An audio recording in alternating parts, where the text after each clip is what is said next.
things I don't like talking about is medical issues. All right? I have a lot of them. Basically, I was gifted a body that has a lot of shortcomings, okay? I don't like to talk about it.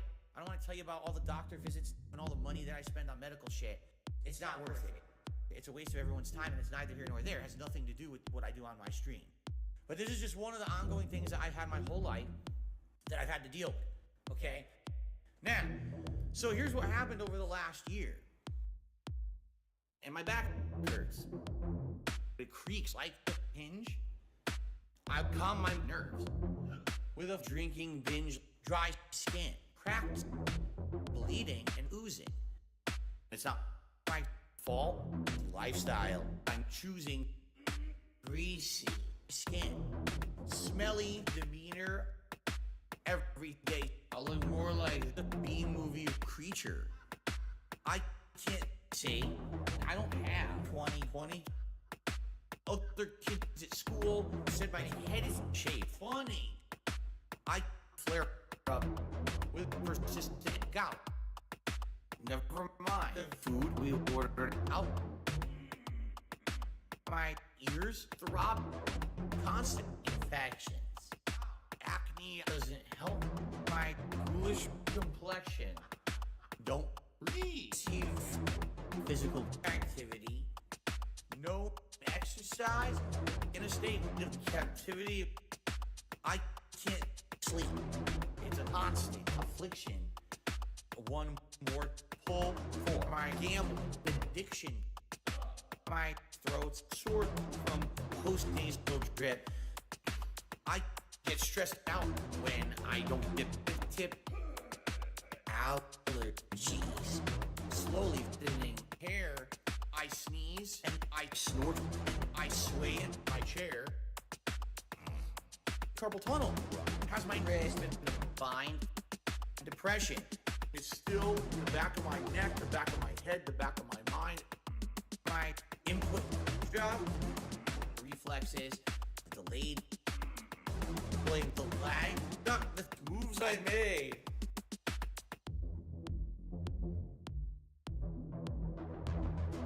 Give me a pill. I'm dark inside a pill. Leave me here.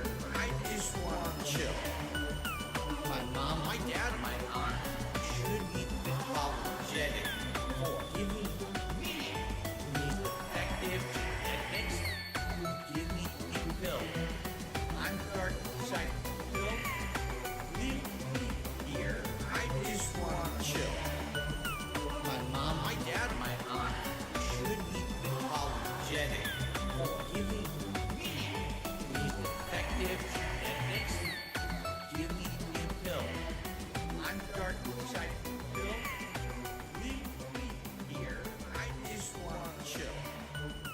My mom, my dad, my aunt should be apologetic for giving me effective techniques. Give me a pill. I'm dark inside a pill. Leave me here. I just want to chill. My mom, my dad, my aunt should be apologetic for giving me effective techniques.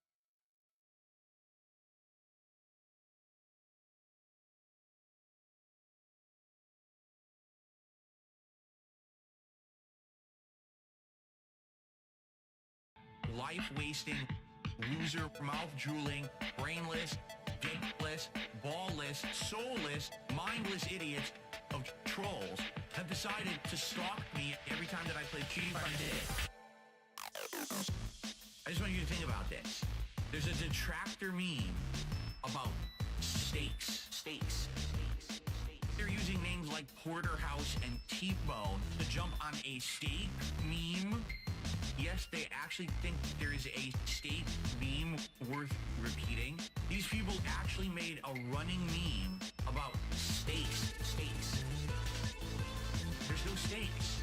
There's no fucking steaks ever. That's the dumbest thing I've ever heard, and you need to stop brainwashing yourself into believing it. There's no, it must be steaks when you play. I can't wait to see Phil get his ass with the Street Fighter today, and he's gonna lose all his ranking points. I can't wait to, fuck you. No adult would care about your dumb meme about steak. steaks. There's like 3 or 4 people who are actually excited and engaged with Street Fighter and trying to talk about it, and it's being lost in a drowning of fucking discussion about steaks and barbecue. The moment that some moron says steak explosion on DSP stream, you say, there's no stakes in anything that I play. Nothing means anything in any game. There's no stakes. I'm not a pro player. None of that ever mattered. Never, ever. There's no stakes in anything that I play. Nothing means anything. There's no stakes. I'm not a pro player. None of that ever mattered. Never, ever. I'm not in a competition with anyone. You're fooling yourself into this weird parallel dimension of people care if Phil wins or loses. Nobody does. All people want to do is make fun of me anyway. Assholes. Imagined rank points are still stakes. No, they are not. They're imagined. They mean nothing. You know what it is? Drama. You like drama. Ranked is drama. What are you, 4? There are no stakes in any game I've ever played on this channel. Zero. Stakes. There's 0 stakes. There are 0 stakes. 0. The moment there's a moron, the stake explosion on this stream, you say, there's no stakes in anything that I play. Nothing means anything in any game. There's no stakes. I'm not a pro player. None of that ever mattered. Never, ever. There's no stakes in anything that I play. Nothing means anything. There's no stakes. I'm not a pro player. None of that ever mattered. Never, ever. I'm not in a tournament, training in a league, wearing their fucking jersey, sweating it out, traveling the country. There's no prize at the end if I win or if I do poorly. Why is no one here talking about Street Fighter on a fucking Street Fighter stream? People talk about stakes and shit. There's no fucking stakes. So I'm gonna say it one more time. Nothing means anything.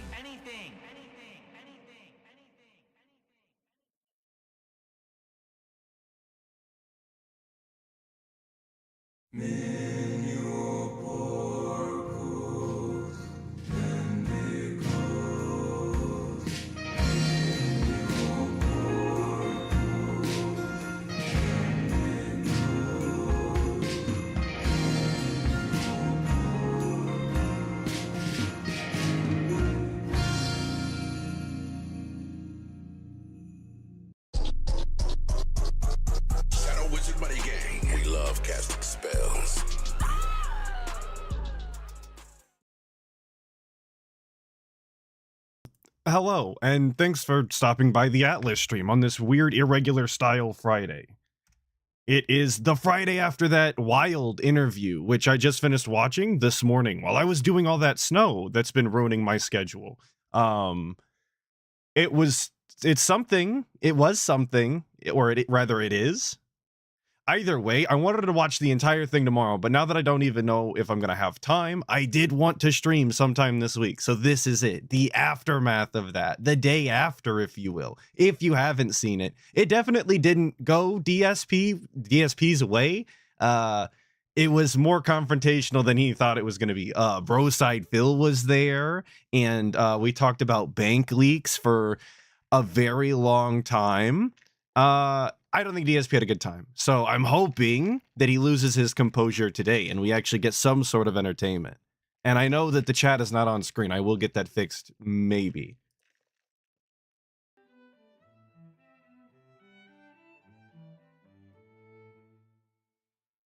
Once again, big ups everybody who's here. And yes, actually, before we even start, and for I just seen this.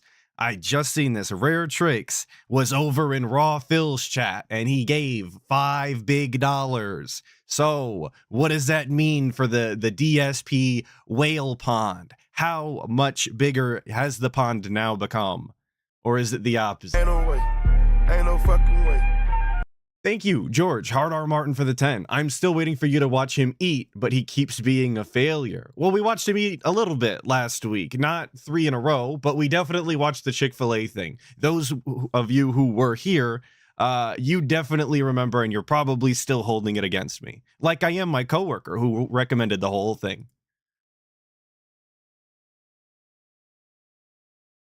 Okay. I think we have technical issues again. So I'm trying to figure this out before we start. Sorry, he's way Make sure low. my mic is still working. Didn't get screwed up. Do I sound normal, everyone, before we begin? Do I sound normal? Has anything changed here, or does this sound okay? Because the last time I was on that chat or that streaming thing, it screwed my mic up. My mic sounds okay? All right. Oh, they were using some sort of weird streaming The thing? camera's not working. Must have been the same. We must have been using the same one that he used with Craig. You guys remember? Because he was having issues then. It's almost like the guy can't figure out any software whatsoever. Doesn't matter. Doesn't matter what it is. What happened? I have no clue. Very low energy right off the bat too. Okay, that's not good, because if I can't get this camera working, we will have no face cam today. So hold on. Here we go again, everyone. I can't even do my regular show. Here we go again, guys. I can't. Everything's fucking broken. Because we got to have nonsense, right? All right. No, I'm not okay, Piper. I just wanted to start the show today. No, really. I just wanted to start the show, and the camera won't even turn on now. And I didn't do a Windows update. I didn't change anything, so it makes no sense that it didn't turn on. Did nothing wrong. I did everything correct. We just turned the stream on, and we've already gotten up and walked away. What a good start. How tremendous.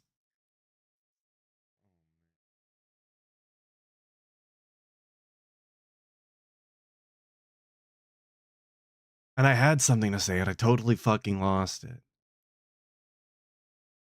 And we just get the chair stream.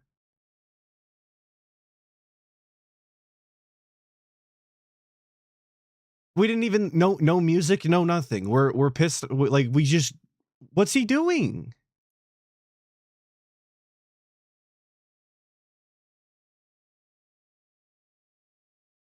All right, he's back. Blue, Let's then go. It turned off. If we hear a gunshot, what do we do? That was the final straw. The camera. After the night he just had last night, it's gonna be the camera. This camera gives me a heart attack every day. It doesn't want to work. Some days it'll work for like 3-4 days in a row, and then all of a sudden it'll stop working. So why did I have to unplug and replug it in to get it to work? I have no idea, but now it's working again. All right. Well, so we can just move on. Hell yeah, dude. We fixed it. We can just go with the show. Let's test it now. Hold on. I think I have to unselect and reselect it again, because it is working now. What a tremendous podcast this has to be for all the audio style listeners out there sitting in your car, wondering what's going on with nothing coming out of your speakers. Oh, yeah. Okay. It wouldn't be here we go. It wouldn't be a normal day here on stream if something wasn't working, right? Can you imagine if one of these days I turned on my stream and everything was working? You believe that? All right. I guess we could start the show now. That's what I mean. Like, I was just about to start and it's not working. All right. Well, let's get back to usual. Let's actually do the formal beginning now. Here we go. Are we playing the intro?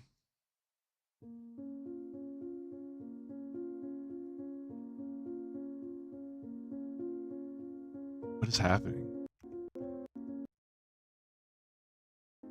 Well, we really are playing the fucking intro.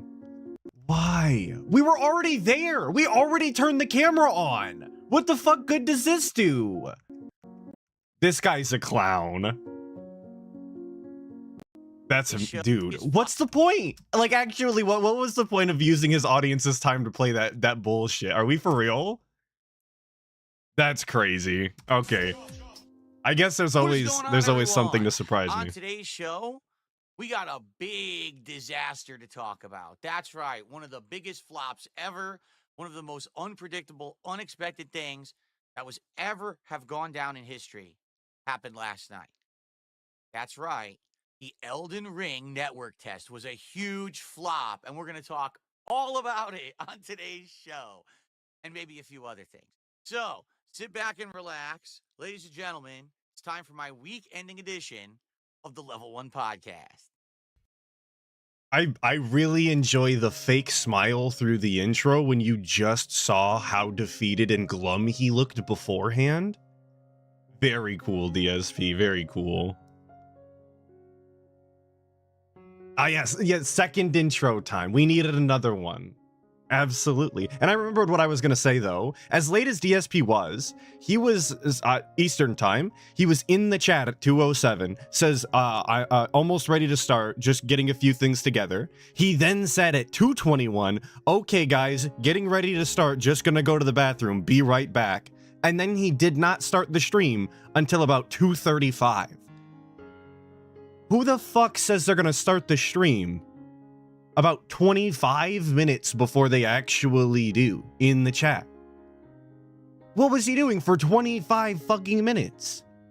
Actually nothing. Later and later to a stream in his own house. Right, everybody, what is going on? It is Friday, the 14th of February, 2025. Some people call today Valentine's Day. Other people call today Bloody Friday. For some people, it's just a normal day, I guess. For others, it's a day of romance. Today will be interesting and likely will go down in history for various different reasons.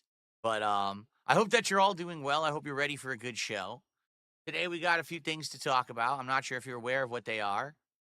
And before we even start, poor Kat on Valentine's Day is gonna have to hear all about this nonsense, right? She's gonna get home from work tonight and he's gonna be like, okay, honey, let me give you the breakdown of everything that happened last night. You wouldn't believe it. They brought in this fucking idiot, some detractor that stole my name. That's gonna be him talking to his wife after her shift. Imagine Anyway, how pathetic. Topics of discussion. Okay, first off, we actually do have to talk about the Elden Ring network test that supposedly was supposed to be last night. Well, I say last night. Yeah, getting a live pre-stream is what it is, for sure. From 3 to 6 a.m. It didn't really happen. And so a lot of people are like, I wonder what's even going to happen moving forward. We're going to talk about that on the show because this might affect the schedule today in a big way.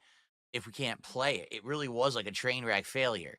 And of course, this next week is going to be full of new game content. However, it was a train wreck failure as opposed to the train wrecks that are successes. Of course, guys. Spend some time with my wife. Well deserved. All right. And so because of that, it's going to be a shorter week. So we're going to talk about that. Basically, like I'm going to miss one day when there is, I think, a new release. It's not that big of a deal, and I'll explain it to you because, you know, we've gone through the game release schedule and taking a... I don't care about this fucking game. We're holding the shoulder already. So, guys, I'm so sorry. That was probably loud. What is your money on whether or not we bring up how bad our shoulder hurts today? Are we going to get the shoulder update? Please give me ones in chat if you think we're getting the shoulder update. I think we absolutely need one. I'm dying to know how the shoulder is doing. I just... It's information that's absolutely vital to my existence, of course. Look at, you know, what's actually coming out on that day. I don't think it's like world. His audience cares. My audience cares. Particular game a few more days. All right. And of course, we are going to be talking about last night's appearance on the Truth Seeker show. I mean, obviously, I have a lot to say about it. All right. But what's funny about it is like, this may be a situation where I actually like don't have to say anything about it, where people will just ask me questions and I'll answer them. Oh, we're just gonna do a huge Q&A today. People have watched for real for themselves, and there's opinions all over the place, right? Essentially, if you were a detractor, wild of mine, if we're doing Q&A all day. If you're a fan of mine, you hated it. If you're somewhere in the middle, you're probably like, "What the hell is that?" Right? Because honestly, like that's kind of like where I am at right now. I'm just kind of like, I really don't know what the hell that was, to be frank. Nor do I know how to really react or respond, because it's obviously not what I was expecting. It's not what I was told.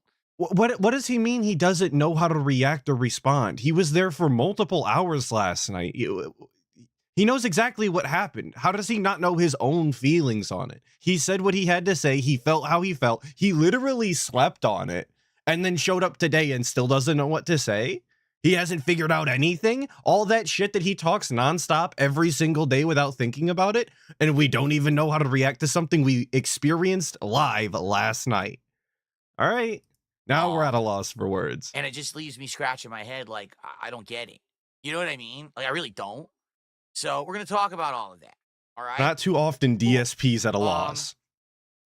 So my neck is killing me again. This sucks. There we go. Yesterday, my neck actually felt good. We got the neck update. We needed it. We needed to know the pain. Duty, I actually didn't feel any neck strain. And I was like, oh, maybe my neck is getting better. Now, I still can't move my head to the right. I still get nerve pinching and pain. But, like, it wasn't just, like, hurting me all day. And I was like, oh, this is a good thing. Now, all of a sudden, this morning, it hurts again. Now, you know, you could say it could be a million reasons why. I don't know. I was sleeping on the same pillow last night. So, oh my God, that maybe fucking pillow. I accidentally moved my neck this morning or something. I haven't talked about the pillow, but it's so stupid. Best. At least I'm not playing Call of Duty. I think that's really all that needs to be said on it. What a stupid thing to talk about on stream. And that stresses me out, but it's not really going to strain my neck, I don't think. So hopefully it won't be that Yo, big. JJ, that's a sick question. How is Phil's neck, back, puss, and crack? Disgusting. Thank you for the 2 nonetheless. Now, if we get that update, I'll give everybody 2. I guess. But it get sucks, DSP right now, to talk about so how bad like his pussy hurts, please. Because I am actually in pain right now. Trying Don't to do that. That's a weird request. I take it back. Ignore it or whatever. So, yeah, it sucks. All right. And what are we doing today? Well, here's the deal. It's confusing because I don't know what I'm doing on the late stream. What are we doing? That. First stream we're set. Right after this podcast, I'll be doing Street Fighter. How do we not know what we're doing? To master rank. At least that's the intention. Oh, because of the night rank thing. Never mind. Stream, I'm being dented. You know, I'll do a little bit of warm-up, been a long casual day. play, but then hopefully we'll be able to get her to master by the end of the stream. Right? I hope. We'll see. If I do, that's great because I haven't gotten a character to master in a while. I haven't actually liked the character as much since what Bison last year, and that was what June, July. Can't really remember when Bison Didn't he released, try and get Akuma to master? You know, it'll be fun. I've actually enjoyed playing with her. I swear that that's. I heard him say that yesterday. I think that he hasn't enjoyed or hasn't tried to get a character to master since Bison. But I swear, she's a fun character. So we'll see how it goes today, okay? But what really is confusing me right now is the late stream. I think we should get this out of the way first because probably the rest of the podcast is going to be talking about last night, right? So the late stream tonight, okay? 6:45 p.m. Pacific time. I had planned on playing the Elden Ring network test. Yes, we've talked about it every single day this week. 5 slots. The first slot was this morning from 3 a.m. to 6 a.m. And as you guys knew, there was no way I was going to be doing it in the middle of the morning. Like, you know what I'm saying? What in the But there's a major goddamn? problem. And I know none of you are even really talking about it because of the drama that happened last night, right? Because But that's far more we gotta address interesting. this. It didn't work. Like, everyone went to play. I know all of you are clamoring to talk about something that happened last night, something pertinent to me and our community and the show that I literally did, a piece of content I was a part of. But we have to talk about a network test for a game I haven't played yet, don't know if I'm even going to stream or take part in, and that's obviously far more important. We need to talk about that first, right now, while I have all of your undivided attention. Sound this good? network test. Speaking of sounding good, Crooked Hound with the 5. Saying, dude was more cooked last night than Wendy's chili and twice as greasy, as always. Thanks for a robust stream while I work Atlas. Well, thank you, Crooked Hound, for the 5. Absolutely got cooked last night. 100% in the hot seat. Even though it did divulge into a shouting match. Still kind of entertaining, not going to lie, for everything that it was. Last night and sat at the menu as they had constant errors. The very few people who got in only got to play day 1, meaning it's a 3-day cycle to see what the Elden Ring night rain will be. And they barely got to even finish day 1, and then it would crash. So are we essentially, surprised at this point, though? And I'm sure that they're going to be doing some tweaks between a AAA titles beta didn't go well. It was a rocky But network test. Who would have thought? If the first test was at a time frame that most of the English speaking audience would have been playing it because it was the middle of the night, right? Can you imagine what's going to happen when they try to do the network test tonight when all of the English-speaking areas are trying to play it at once. Plus, the other people who were trying to play the first time and couldn't get in are also trying to play it. I think what's going to happen is I don't know if this thing's going to work all weekend. All right. Okay. I'm going to try. Like, don't get me wrong. I'm going to try, and I absolutely want to try. Night Rain looks really good, right? It's an interesting premise, a roguelike Elden Ring. He spends so much time saying the same thing over and over again. Various different games that don't belong in Elden Ring. It's such a weird concept. It's very original. I can't wait to play it, but don't know if it's going to work. He's selling the hype and his own interest in the game to his audience when all he really had to say here was, guys, I'm not sure that the beta is going to work and we're going to be able to play it due to it just not functioning. Okay, next topic. Why are we selling our audience that we're interested in playing the game? Well, we as in me and DSP for some strange reason. Don't ask. Why do we need to do that? They're here to see the fucking gameplay regardless. If it doesn't, all right, the good news is it's not like it's the end of the world. If it doesn't work, I think what we should do is finish up Ninja Gaiden 2 Black, which we only have about maybe an hour, 2 hours tops to finish because we only have 2 chapters left.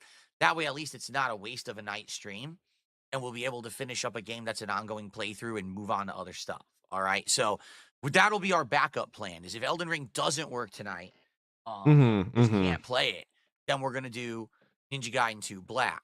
Now, all right, of course, sounds this also good. screws up the schedule for Sunday because Sunday night I was also going to do the network test.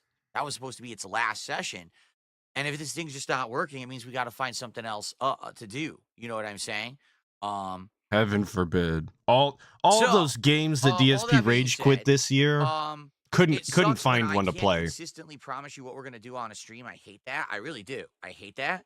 But he just changed the Call of Duty stream the other day to Street Fighter, didn't he? Was it, or he was trying to set that up as the goal for a second there. They were like, hey, why don't you play Street Fighter 6 since you want to play my so much? And he was like, well, if we hit the $150, guys, I'll change it from Call of Duty to Street Fighter. That sounds like a good idea to me.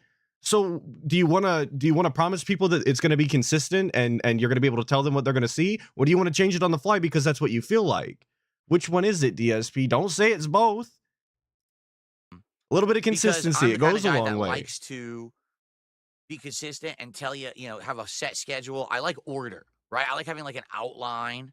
Thank you, Zorwaida, for so that you know exactly telling me. He did not actually get the 150 to do that. Thank you. I don't think he puts me to sleep with the pre-streams when I got to wake up as early as I am. It's not that adjusting stuff. Sorry, I'm trying to ban an idiot. It's not that adjusting stuff on the fly is the worst possible thing or anything. You know what I mean? But what'll happen is people are going to show up tonight for Night Rain, and if Night Rain doesn't work, I get the feeling they're all going to leave.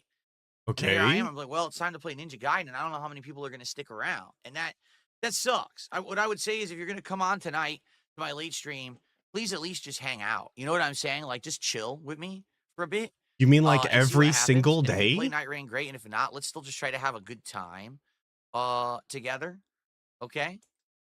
Cool. That's the same. That's the same fucking shtick for every single stream. That's how he advertises his streams. It's always a chill, fun, laid back, interactive style stream. So what's any different? If guys come by and chill tonight, as opposed to every other night where it's not chill, I guess.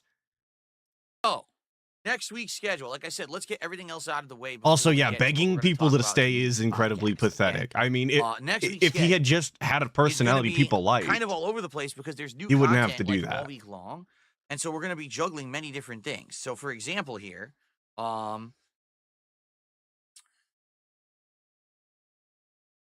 Saturday, Saturday I'm off. I'm off tomorrow. It's my day off from work. Tomorrow, Sunday, when I come back on the 16th, it's going to be Onimusha Warlords on the first stream. Dude, I do not want to sit through schedule. Monday is kind of the whatever day. We could do Call of Duty. We could do Street Fighter. We could do the Marvel Collection. We could play Bala. We could do anything we want. We're our own boss. That was the point. And then over the course of the week, I'll be. I'm sorry, we're using the skip juice on schedule. The Fatal Fury open low beta patience supposedly today is going to be later on in the week. I think people were saying Thursday. So because of that, I think that. Well, and that's exactly what it is, says Seth. It's all massive stall. He's literally going to front load this whole thing, and then he's going to say, I imagine that he's going to save the latter half of the pre-stream in order to talk about this so that he can just do it in one clump. If you were smart, I think that's actually the better play, but it makes for an incredibly boring start. Variety. Now, here is the thing. Tech issue followed by schedule. Are we kidding, I'm brother? not going to be here on Friday of next week, nor Saturday. I got a 2-day block off next week. So I'll be here Sunday, Monday, Tuesday, Wednesday, Thursday, 5 straight days. But I won't be here Friday or Saturday. Yeah, he's definitely stuffing it with pad. There's no substance in this. We talked about it and said, yeah, we want to have a day off, but we didn't want to have it be today because it's Valentine's Day. And if we went out today to do anything, there would be insane amounts of people competing to do things like eating at a restaurant or shopping. Probably the traffic is atrocious today. We prefer to do things when it's not as busy. So we're going to go out actually next weekend. And do something. And I do have to defend DSP on this. I'm also not doing anything for Valentine's Day. Me and the missus are both supposed to be off on Monday. We're gonna do something Monday in the morning.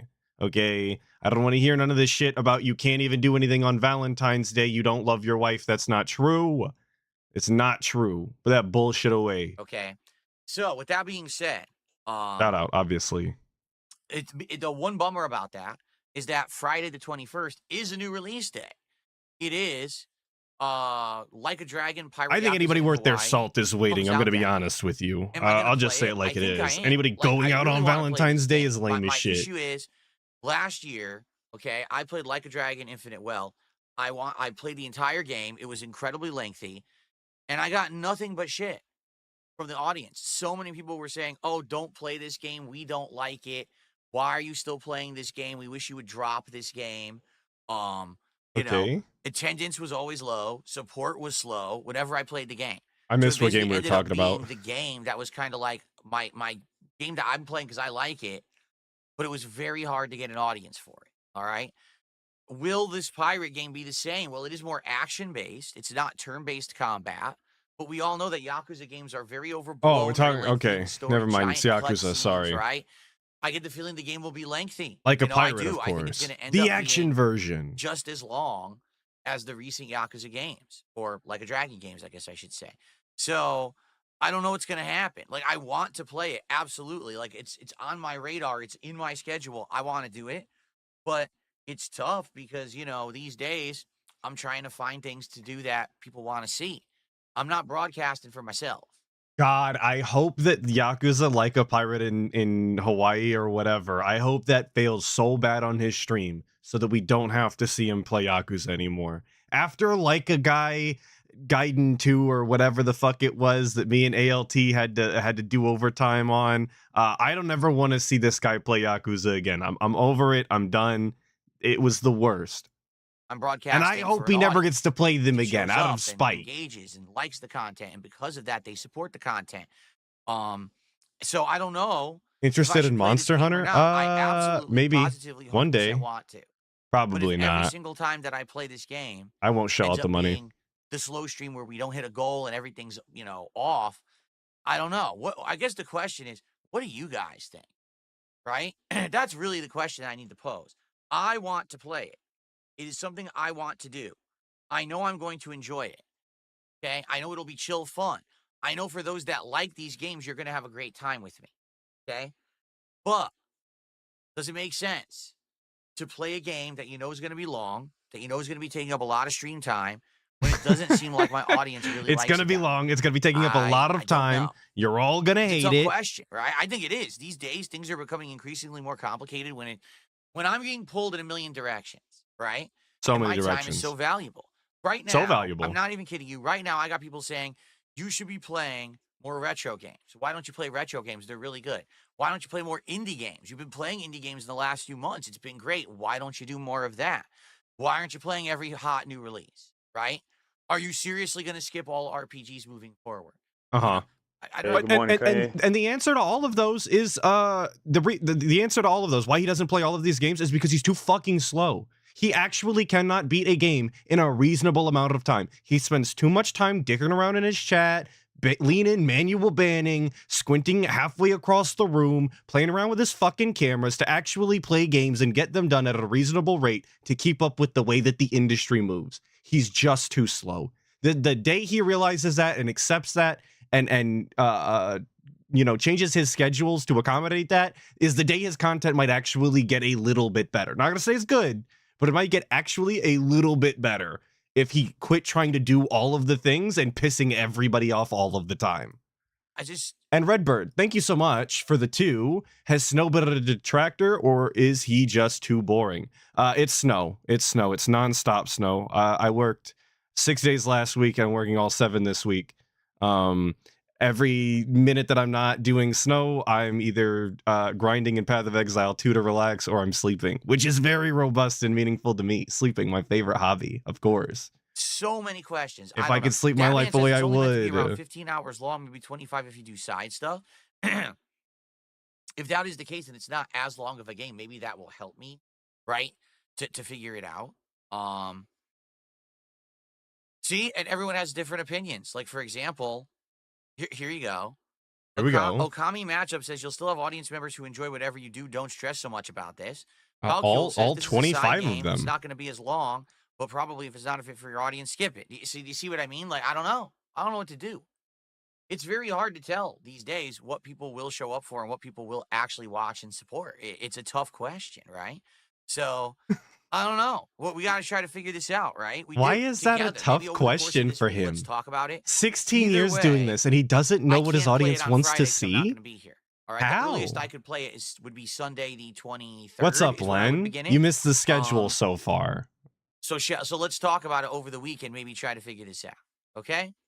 But anyway, this week's going to be great. If the network test works for Night Rain, that's going to be good.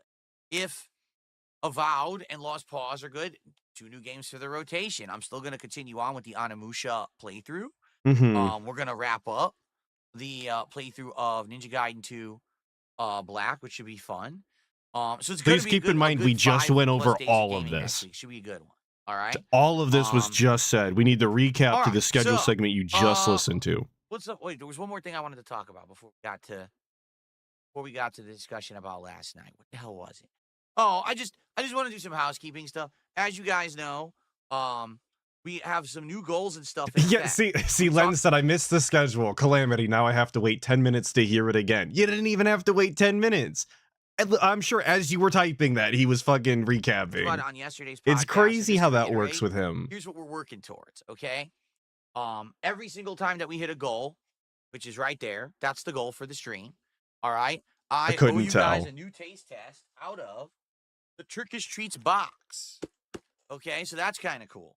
And these are different. These are way different than the treats way that different, were in you Japanese guys. boxes. We already Those saw stupid yesterday. I had Japanese two of snacks these. were One small. was this giant These are wafer thing. huge. The other one was this delicious hazelnut candy bar. So very different stuff in here than what was in the Japanese box. So every time we hit a goal, you're going to get one of these, okay? But also, we're working towards our next milestone, which would be 20 goals hit. And we talked about this yesterday. And Yeah. it seems like the best idea we came up with is to return to McDonald's for DSP Tries It. But in this case, it's gonna I be the thought shit. when he said we talked about this yesterday, he was going to talk about that stupid idea that fella that was interviewing him was talking about talking about retro games. That guy's name is Steve, by the way. I thought he was going to talk about not that. No, we're talking about the fucking Shamrock Shake. Shout out all my Shamrock Shake enjoyers. But why? Shamrock Shake, okay? Who gives a fuck? Which I haven't had. I couldn't even tell you when I last had it. You know, it's been so long. I can tell you this, I didn't like it when I had it last time. Who's making mental notes of the last time they had a Shamrock Shake? McDonald's brings back every, March-ish for I almost said for Valentine's Day. They bring it back for St. Patrick's Day. So they just brought it back. And in addition to that, right now they're doing some special meal from some WNBA basketball player. So I was like, well, let's do it all, right? I'll order the meal, I'll order the shake. Fuck it. We'll just do it all. The whole menu. I don't give a shit. I got paid $1,500 for this. People are like, oh, why McDonald's? Did you know that the McDonald's DSP Tries It that I did a few months ago was the most viewed DSP Tries It that I have done since I brought the show back in the fall? It actually just brought in more interest, and I think it is because everyone has McDonald's. You know what I'm saying? Like, right now, you could probably stop whatever you're doing and either walk a block or jump in your car and drive 2 blocks and be at a McDonald's, right? So when you see me do a DSP Tries It for McDonald's, Like, that's something that I could probably do for myself relatively easily. And I think that's some of the interest in the series is when I do stuff that you also can get. You see me taste test, and if I like something, you go try. I'm not even kidding Nice you. ear pick with After the I did the wipe. Arby's DSP, Okay, but this is him being Mr. Views. This is Mr. Views we're listening to right now. Because nice face, by the way, the look of disgust. He's giving Count Dooku right now. But he's being Mr. Views. None of that was about making more entertaining content. None of that was about eating better food. None of that was being able to more reliably give you an actual review of the food. None of that. It's these got more views, therefore McDonald's must be the key to success, correct? Sounds good to me. We love McDonald's. No less than 5 different They people employed your boy, sent me so I have to. pictures of them By eating contract, the of Arby's course. burger, saying, I had no idea it was good, and it's really good. Thanks for telling us about it. So I think that's the appeal. You know what I mean? And so, that's the goal. Let's see what happens now. That's the goal. Obviously, This goal, today- that goal. It's all goals. Be a good day for some support. And what I'd like to do is to start with a couple quick shout outs here. All right. Of people who had contributed before Man, we we really do not the want to topic talk at about hand. last night. So we've got a $2 tip that came in here from Flatman B. He says, "What's up, everyone? Happy Friday. Peace and love." Well, thank you, Flatman. I hope that you're also having a good Friday, a lovely day. Go up on the leaderboard. Thanks, Flatman B. I don't know where you came from, but I wish you'd crawl back because your $2 are not appreciated over here. And they're always useless. There's never And anything it looks funny like there was or another entertaining in $2 them. tip.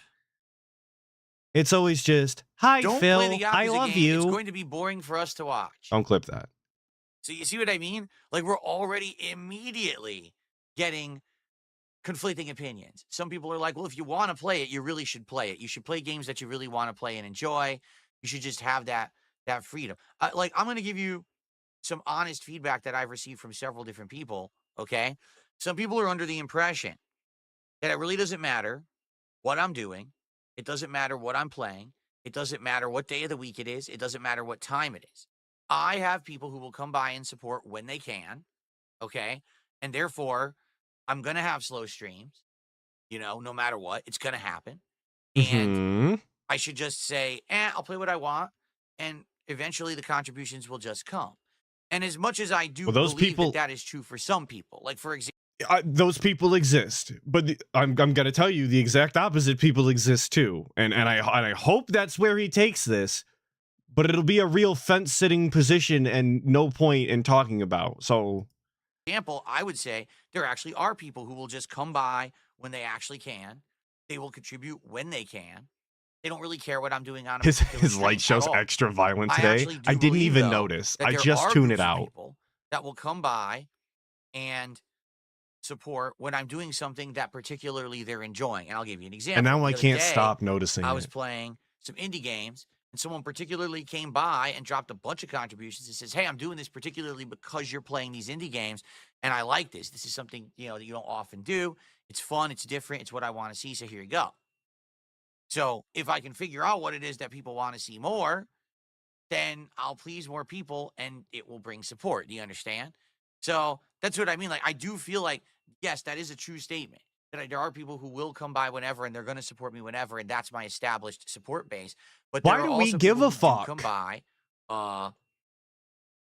like who in his audience is dying to know this information? Well, DSP, we just want to know how you decide what video games you are and aren't going to be playing. Like, we've been over this 100 million times. Who gives a shit, DSP? Pick a fucking game. Do whatever the fuck you want. It's your stream. You're the boss. I mean, pick a direction and keep moving. Why do we double back every single day to talk about it again? Right. That's what I mean with Yakuza. I just don't know. Every day, like an actual record on loop. I think it's something that we need to discuss over the week. I want to I'm play being toxic. I really do. My bad. But I don't know if it's going to work for the audience. All right? We'll have to talk about it. All right. Well, I think that I've wasted enough time. It's been 23 minutes. Can you believe? I'm pretty good at this. Huge amount of time. I'm pretty good at stalling, right? I think I am. That was pretty good. It was 23 minutes. I didn't even really talk about what everyone wants to hear about yet. I kept you all in suspense. And think about how fucking disrespectful that is to your audience to actually acknowledge that you've been stalling for 23 minutes straight. That's crazy. And even if he's joking, even if that's him, ha ha ha, I'm messing with you guys, I was stalling, ack. Like, it's not even a funny joke, because that's literally how he does the stream every single day. He is good at stalling. It's all he does. How many viewers do we have? Let's see. Over 400 viewers here on my stream on YouTube. What do we got over on Kick? Wait a minute. Over 100 viewers on Kick? I never have over 100 viewers on Kick. What is wrong with you? What are you doing? Why are you here?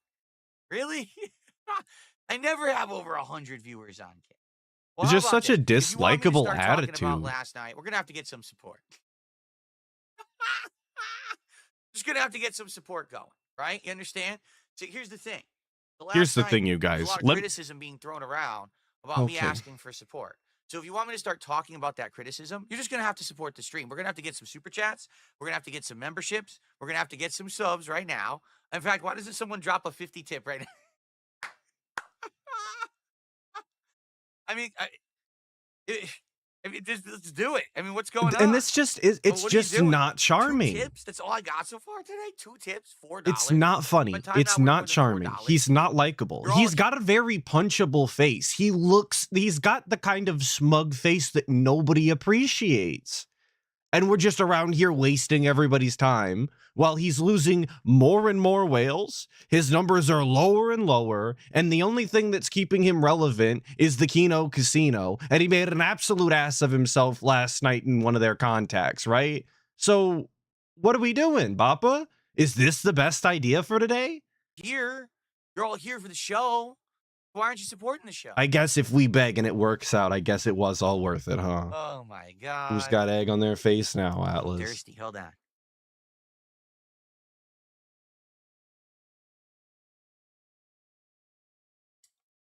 That's right. Giga Chattiest, is it, or Giga Chattist? Is it Giga Chattist said, we're going to need 100 sub bomb to continue on with the show today. I think I'm right. Seriously, maybe we should just wait. Maybe we should just wait for some contributions. I think that's a great idea. Did a $5 we should just turn the stream off till we get the biggest tip. Well, you're not, because that's not a tip. That's a super chat. You are the biggest super chat. You're the only super chat, for sure. So let's get that up on the leaderboard here, kid. I always forget the conversion rate of Canadian. Let me check it again. I know it's kind of silly. Hang on, guys. I got to do the live currency exchange. Hang on. CA to USD. Let me get a hold of the Federal Trade Commission. Okay. Now, so Canada has recently been in political arguments with the U.S. Okay. Calculating close. that. So Kenny D. See you, Demi Fiend. Have a good time at work. Make that money, boss. Not 4. I don't know why I have 45. That's incorrect. It was 4. That would be 7. We're at $7 of support so far today. All right. So how about we get it to 50, and then when we get to 50, I'll start talking about last night's show. How about that? Is this the new DSP meta? No way. Hang on, guys. He might be onto something here. Was this the strategy the whole time? Is great. Yeah, absolutely. Someone just is DSP getting himself into a kerfuffle on a regular basis and then refusing to talk about it without receiving monetary value? Is that the new meta? He just charges for his take on drama he's a part of? Kind of big brained, actually. Can we hey, well, the drama content, exactly. For autism. Yes, let's just do it. Let's have everyone come. We'll have people coming in my doors, like a rotating. What I'm going to do, I'm going to change my front door to be one of those rotating storefront doors. You know, when you see like a department store. It already isn't funny. It just keeps rotating.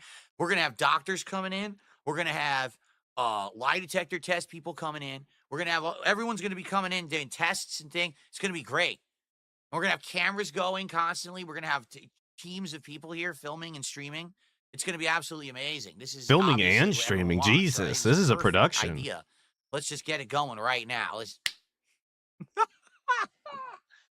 Yeah, imagine the support. No, here's the truth, Lord Lunch Meat. All right, because I was. Now we got to get to the truth. People. Obviously, everything else was a lie. This is the truth about stuff. This is the truth. We're going to get to the subject now. Okay.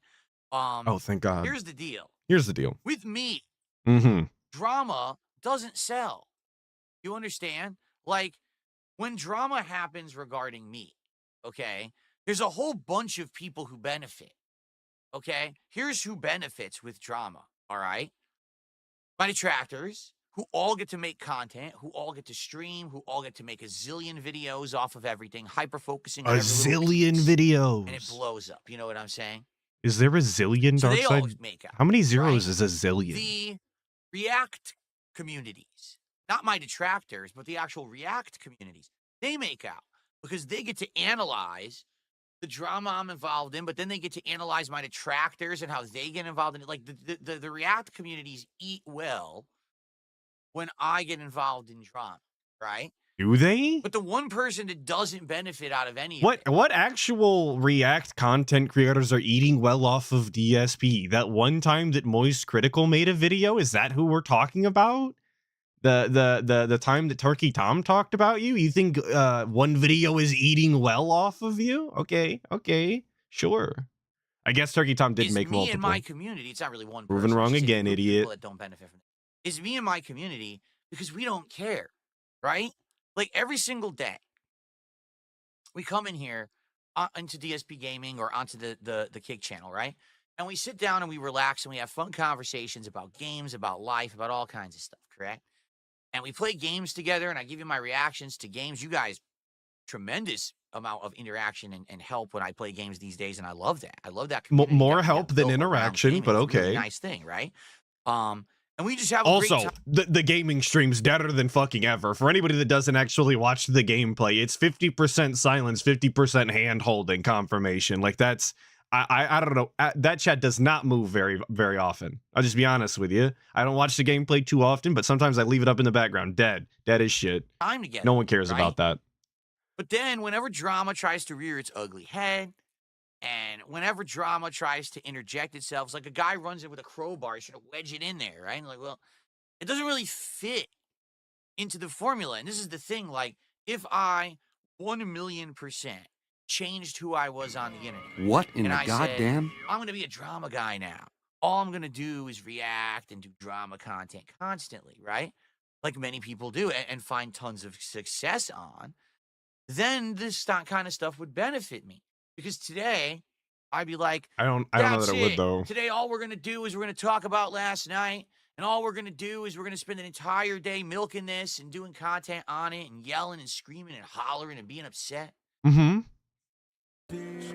But none of that would benefit DSP anyway, because even if DSP wanted to go into drama content tomorrow, right? He wanted to go full-time drama content creator, he's not likable. It doesn't matter whether or not the content's the best thing ever. It could be a 10 out of 10 fucking piece. His personality and attitude and sense of humor would instantly drive away anybody that's interested in watching drama content. He just doesn't have the personality for it.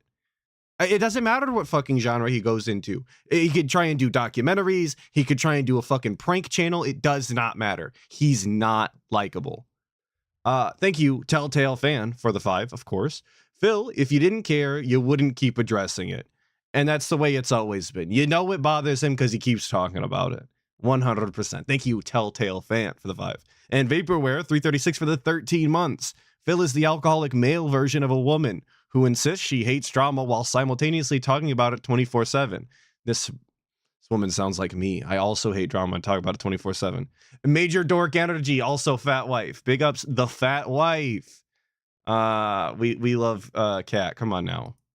Thank you. Vaporware 336 for the 13 months. But I'm too old for that shit. I'm 42 years old. I'm going to be 43 soon, right? Whoa. I like what I do. He's going to be 43 after 42? I hang out with you guys, okay?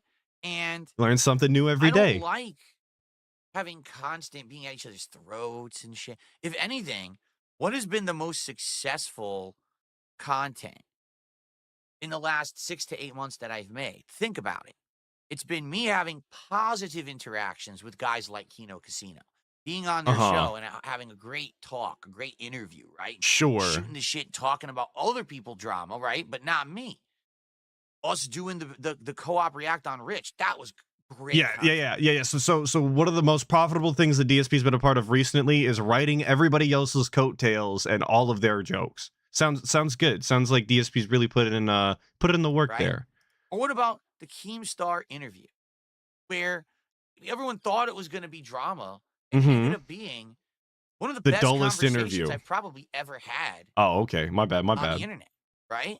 It was incredibly funny that the best conversation DSP's ever had on the internet was his most boring, dullest fucking interview that everybody agrees was terrible. How funny is that? This guy's perspective is fucked. actually genuinely No great time. entertainment I think is his that top kind of priority. content is where I shine and where I have value, all right? For me and my community, I should say. But the other kind of content is content where other people all benefit, but not me or my community. And the thing is, as much as I want everyone on this planet to have a good life and get by and be happy, Oh it my shouldn't be at the god. expense of others. And that's a real problem here, all right? Because what people keep trying to DSP's pull me taking the into high in road, this folks. situation, these situations, I should say, These is people, these other drama people. that helps everybody else out, but then I end up being the one that gets stomped on, right? I'm the one that ends up taking ball. I'm the one who ends up taking the shot. And then it's like, well, here we go back again, right? Why are we going again through this again? And so Because what do you mean, why are we going through this again? Because you're falling for it over and over and over again. I mean, how many times can they lay the rake down in front of you and then you step on it again, right? Like, nothing has really changed. As much as DSP wants to believe that everybody likes him now and, that all of his past mistakes are forgiven, that's just not the case. That'll never be the case. Yeah, he can lie to himself all he wants, but he keeps going into these interviews, which I think that's gonna be the last one, folks. I hate to tell you, but he kept going into these interviews thinking that things were gonna be different. They're not. Nobody likes you. The only thing that follows DSP around is his horrible history that leaves everybody with nothing but questions. Horrible questions that he'll never want to answer. That's why we keep finding ourselves here. That's why we keep having to do this. last night was absolutely positively not what I expected. All right. And I just want to preface this by saying I apologize to everyone out there. If I had known for a moment that that's what it was going to be, that I wouldn't have been there, right? I think everyone knows that after the side scrollers thing 2 years ago, I made it abundantly clear that I don't want any of this kind of shit. You know what I mean? Like, I'm just bored of it and tired of it. I have no interest in it. I'm not at a part of my life where I feel like I have to answer to anyone, where I feel like I owe anyone anything. Okay, DSP's I've never done my thought he owed time anybody on the anything firing line for over ever. a decade, right? And this is all shit that's been just tread over and over and over and over and over. It's like you got the dead horse, so you beat the dead horse, and the dead horse is even extra dead, but you keep beating the dead horse. So It's now extra, the horse okay? has become a big gelatinous pile of like gore because you beat it so bad. It's disgusting, but you keep beating the horse. So now the horse is like dust, but you keep beating the horse. It's like, how long can you beat the horse? Right? How does he manage to make every single fucking bit that he has so much longer and worse than it ever had any right to be? I mean, he just did it with the fucking give me $50 so we can talk about the drama thing. He's doing it with this horse bit. It's every single bit goes on for far, far too long, and it's never funny. Like, at some point, you've got to realize you just got to bail. I know it's hard to read the room when you're the only person in it, but figure it out, brother. It would be one thing if there was actually stuff to talk about in these drama communities about me that was like new or pertinent to something going on today. Pertinent. What happened last night was I go on a podcast expecting that it's going to be a certain kind of show. In fact, I read to you just the other day exactly what I was told it was going to be. I guess I should reiterate, right? What I was told it was going to be. Please, because I was just about to ask, Because actually. I just want to clear the air here that again. I love when this DSP can isn't like read something my that I mind would've from across the partaked in or world participated at a in. delay, of course. Let's see. When all of my questions are going to be answered directly, it's Here you great. go. Word for word. I'm going to read from the message that I originally received from Steve, the guy who performed the interview last night on the Truth Show. Okay. This is word for word what he said to me. Word for word. Phil, I promise you a fun and cathartic interview. It was that. It was very fun and cathartic for all of the detractors watching. We're 1 for 1 here, folks. A journey through your history and highs and yes, lows, but I'm going to be fair and highlight your survivor attitude. We did that. Continued success That's despite two. all of your trolls and detractors. I watch every deep dive history about you. I think most of it is petty, but yes, some of it is funny. It's easy to laugh at someone from the sidelines. Most people have no idea what it took for you to survive the journey. That's the story I hope to tell in the interview. You know, I think if you're willing to make a few, if you're willing to stretch it a little bit, I think that everything that he did last night fell within that. You know, he tried to tell the story of DSP's highs and lows. He was asking about the $1 million DSP's made, right? His high and where it all went. You know, his lows. Okay, we tried to be fair and honest and capitalize on his survivor mentality that was brought up several times last night. He was congratulated for that. I kind of think all of those were met. All that criteria was met. So how could we have a complaint, you know? Exactly. A very nice lark from Steve. Pitch, right? That was, yeah. And that's like exactly what it was, DSP. It was a pitch. You fell for the sales pitch. You're a fucking mark. Simple as. Last night? At all? In any way, shape, or form? I didn't make that up. I didn't write that myself. That doesn't even sound like how I speak, does it? That's word for word. Word for word. What I was told it was going to be. Right? And so I go on this show. And by the way, for the record, I was outright told this would be a 90-minute appearance. Oh my God. Cry about it, brother. That, you know, I have a schedule and I have to spend time with my wife. And, you know, sadly with that side scrollers interview, it was way too long. And, you know, if we keep it concise, it would be better. And I even pitched, I said, hey, listen to this. If I show up on your show and we do this first interview for 90 minutes and it goes well, I would be happy to maybe make some return appearances as well. It doesn't have to be immediate, but, you know, that would be kind of a cool thing. You know what I'm saying? That was so 90 minutes in. That was never going to happen, though. I think that once Steve had committed to 90 minutes at that point, he was committed to the whole hog. There was no going back on that. I think he was willing to burn the bridge and keep him there for as long as he was willing to stay there, because DSP could have left at any time. Never forget that DSP can disconnect whenever he wants. So yeah, Steve just fucking smoked him if he had him. Okay, so if you saw the show last night, you know that's absolutely not what happened at all.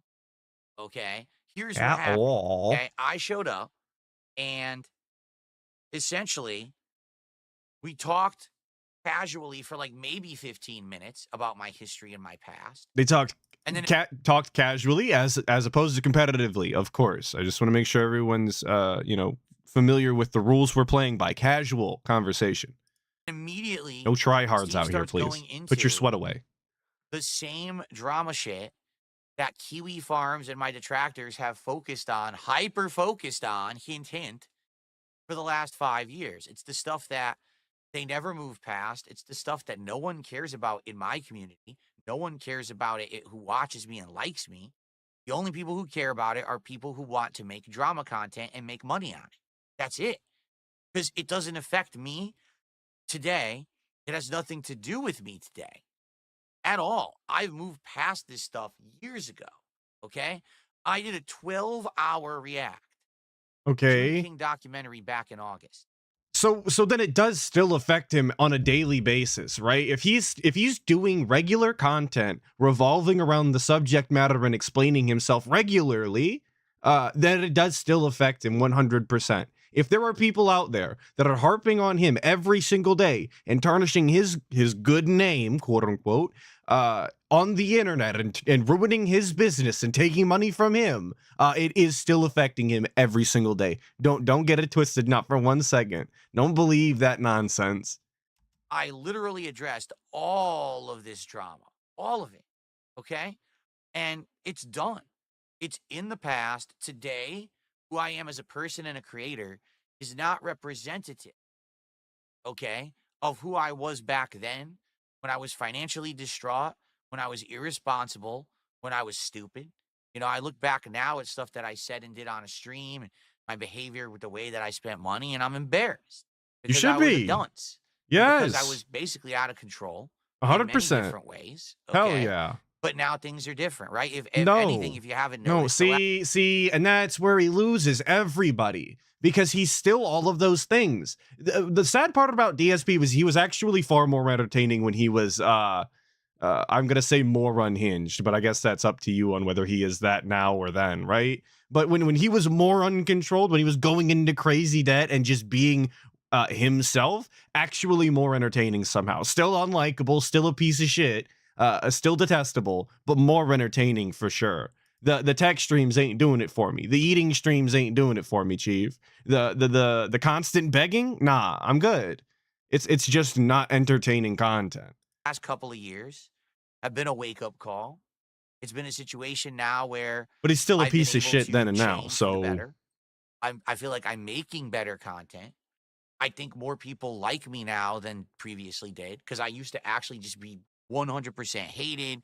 And now, at the very least, I do have people who actually kind of get me now because they gave me a chance, right?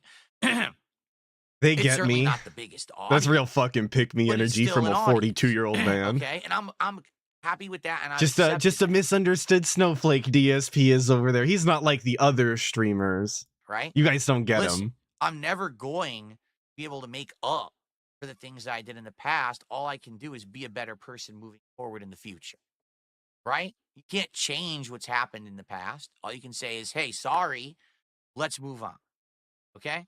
But sadly, these people don't want that. You understand? They don't want to move on. They don't want to move to the future. They don't want to accept change. Instead, they go ahead and they say, let's just keep focusing on the past, because that's what is drama, and that's what gets us the views, and that's what's going to get us attention so we can make bank. Because the truth of the matter is, if these people weren't able to monetize their content, they wouldn't bother with it. I'm going to repeat what I just said. If these people weren't able to monetize their content, they wouldn't bother with it. They would. Okay, but what about all of the detractors that don't make monetized content? What about all of the content creators that started far before making monetized content and then eventually got monetized? Why were they making content then? I'll tell you for free, I never ever seen making money on detractor content as an option. When I uploaded the videos, they were entirely because my friends didn't want to hear me talk about it no more. They don't care for the guy like that. I wanted to talk to somebody. Somebody eventually listened. That was literally it. But it's all monetary incentive. Right. Okay. Shout out everybody that makes music for free out there. Move on. Shout out everybody making photoshops. For real. Grift. It's grand grift. It's a way to make the bag, right? By any means necessary. Doesn't matter who we hurt or who we trample on. And I think what actually has happened is that over the years, okay? Over the years. You know, back in the day, 2010, I worked at a helicopter company. Like, my story is a story of resiliency and a story of being a survivor.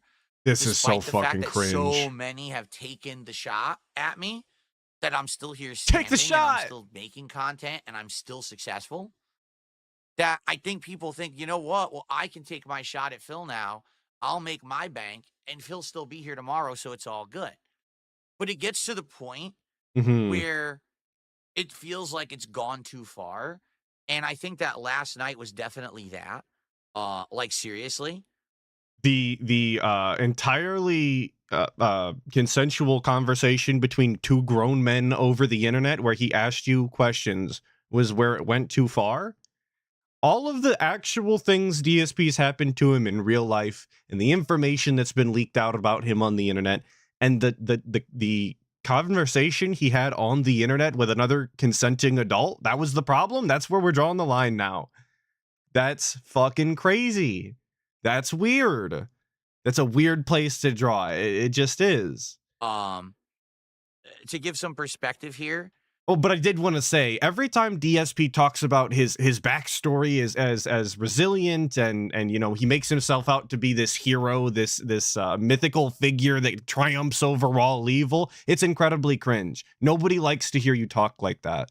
Please stop doing that. And this, I'm going to say it, goes for everybody out there as well. Please, nobody wants to hear you talk about yourself that much, myself included. It's just work on it. Everybody work on it. That's probably bad advice. There's a difference between quit hyping yourself up and glazing yourself to an interview. And I said we could do this and we could talk about this and we can have these topics and we can do this and that, right? There's a difference between that, which is what the Side Scrollers interview was, and what happened last night. With the Side Scrollers interview, Fear Monarch, I've been down bad at work. That's why you don't see me. To get me to fess up to stuff, because they wanted to be popular and notable.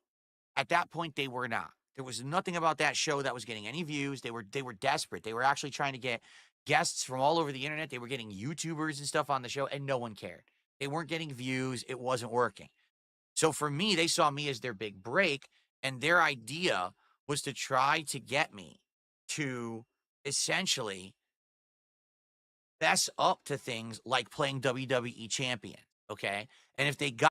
But wasn't DSP the one saying that he's watched all of the Side Scrollers up to this point? He was really excited to be on the show. He's a big fan. And then they had AVGN on literally the next week. So were they struggling for guests?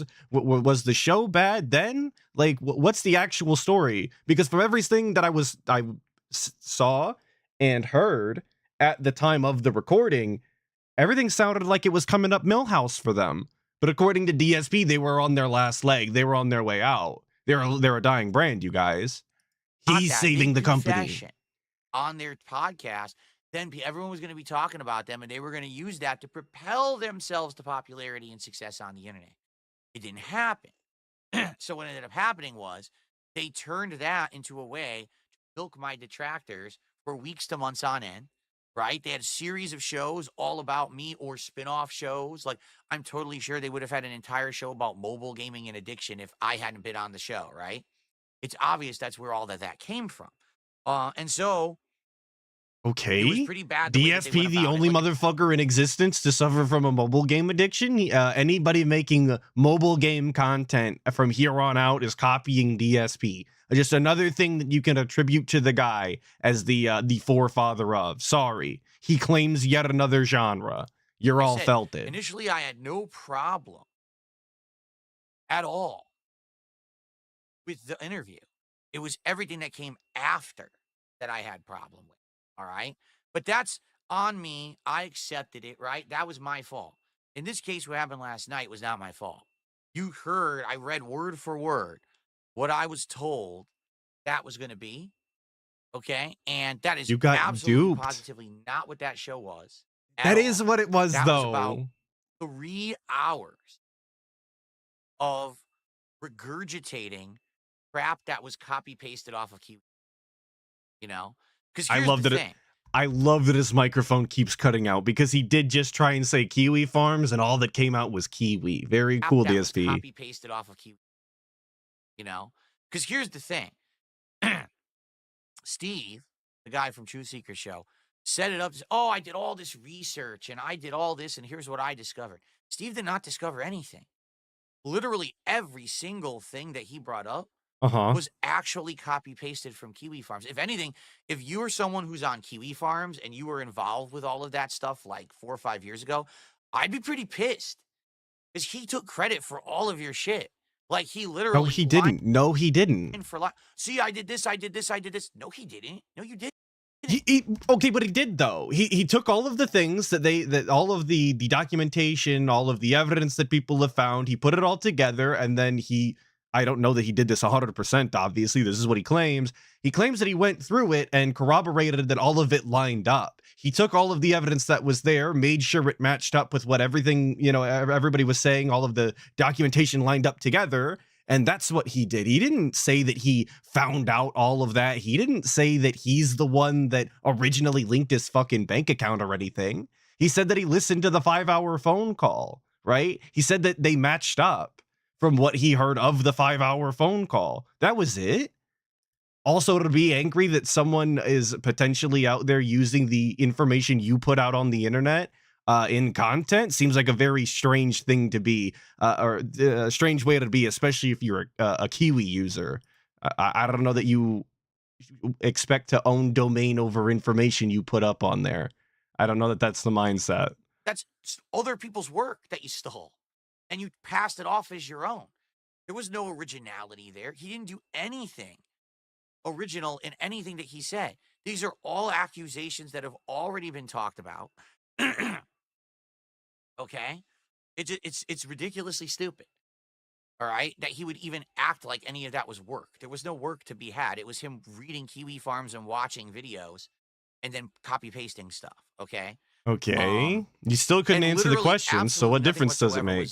New was presented or discussed.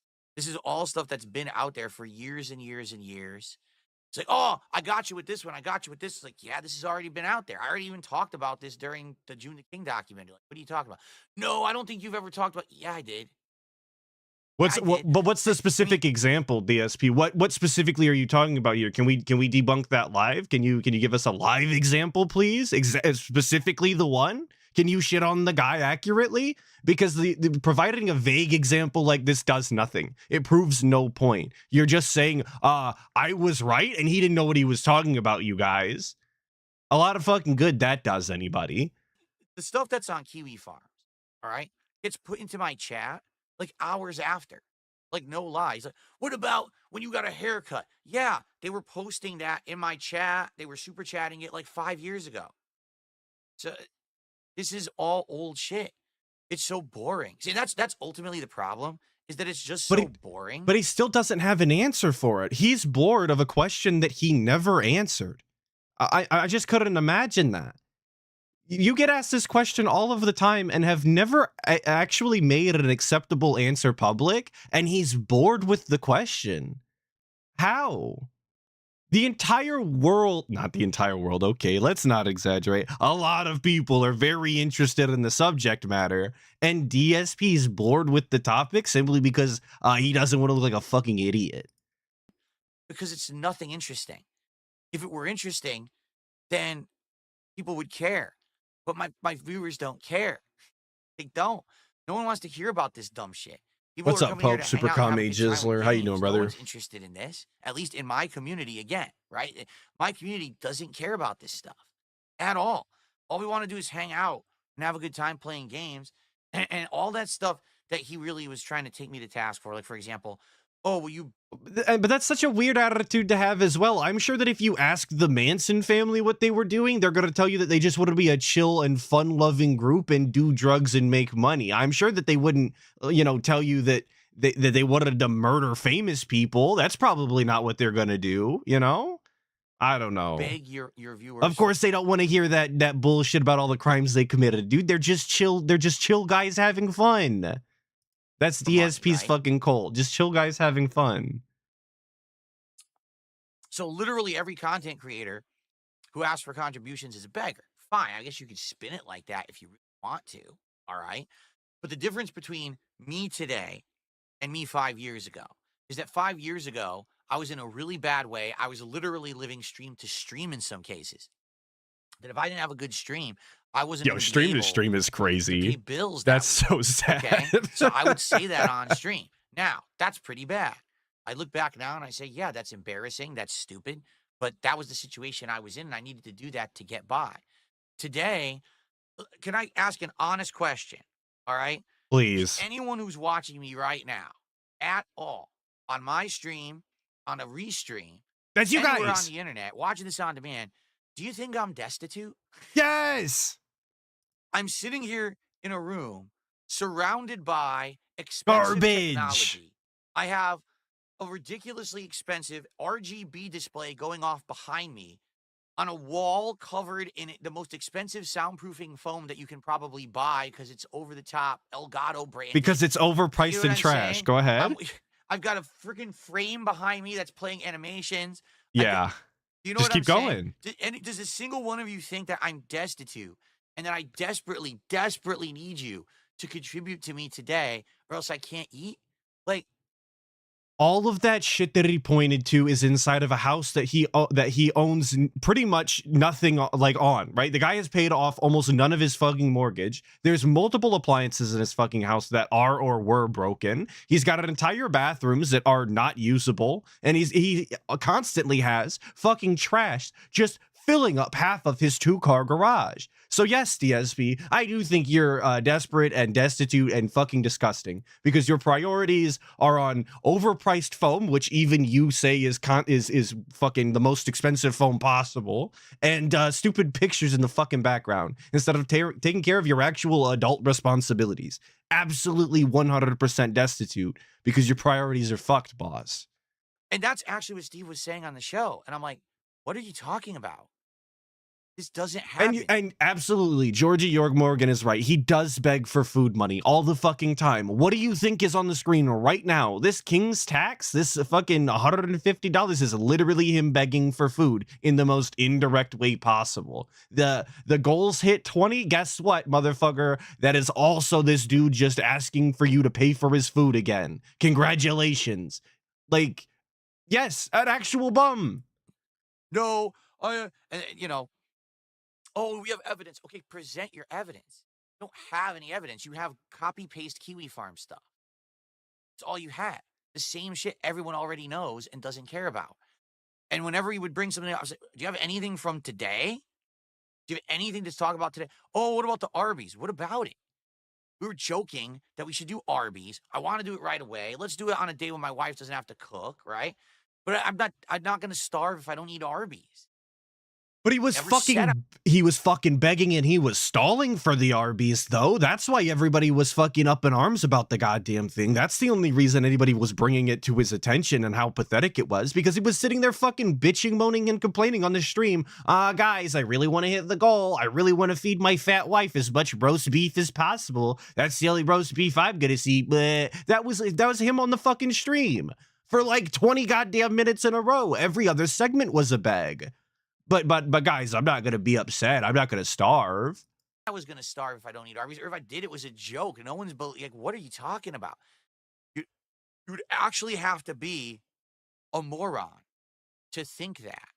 So there's two answers in place. Either Steve's agenda was to present things that he stole from another site as his own, okay, to act like he did work, to look like he's some kind of a big-brained guy, okay?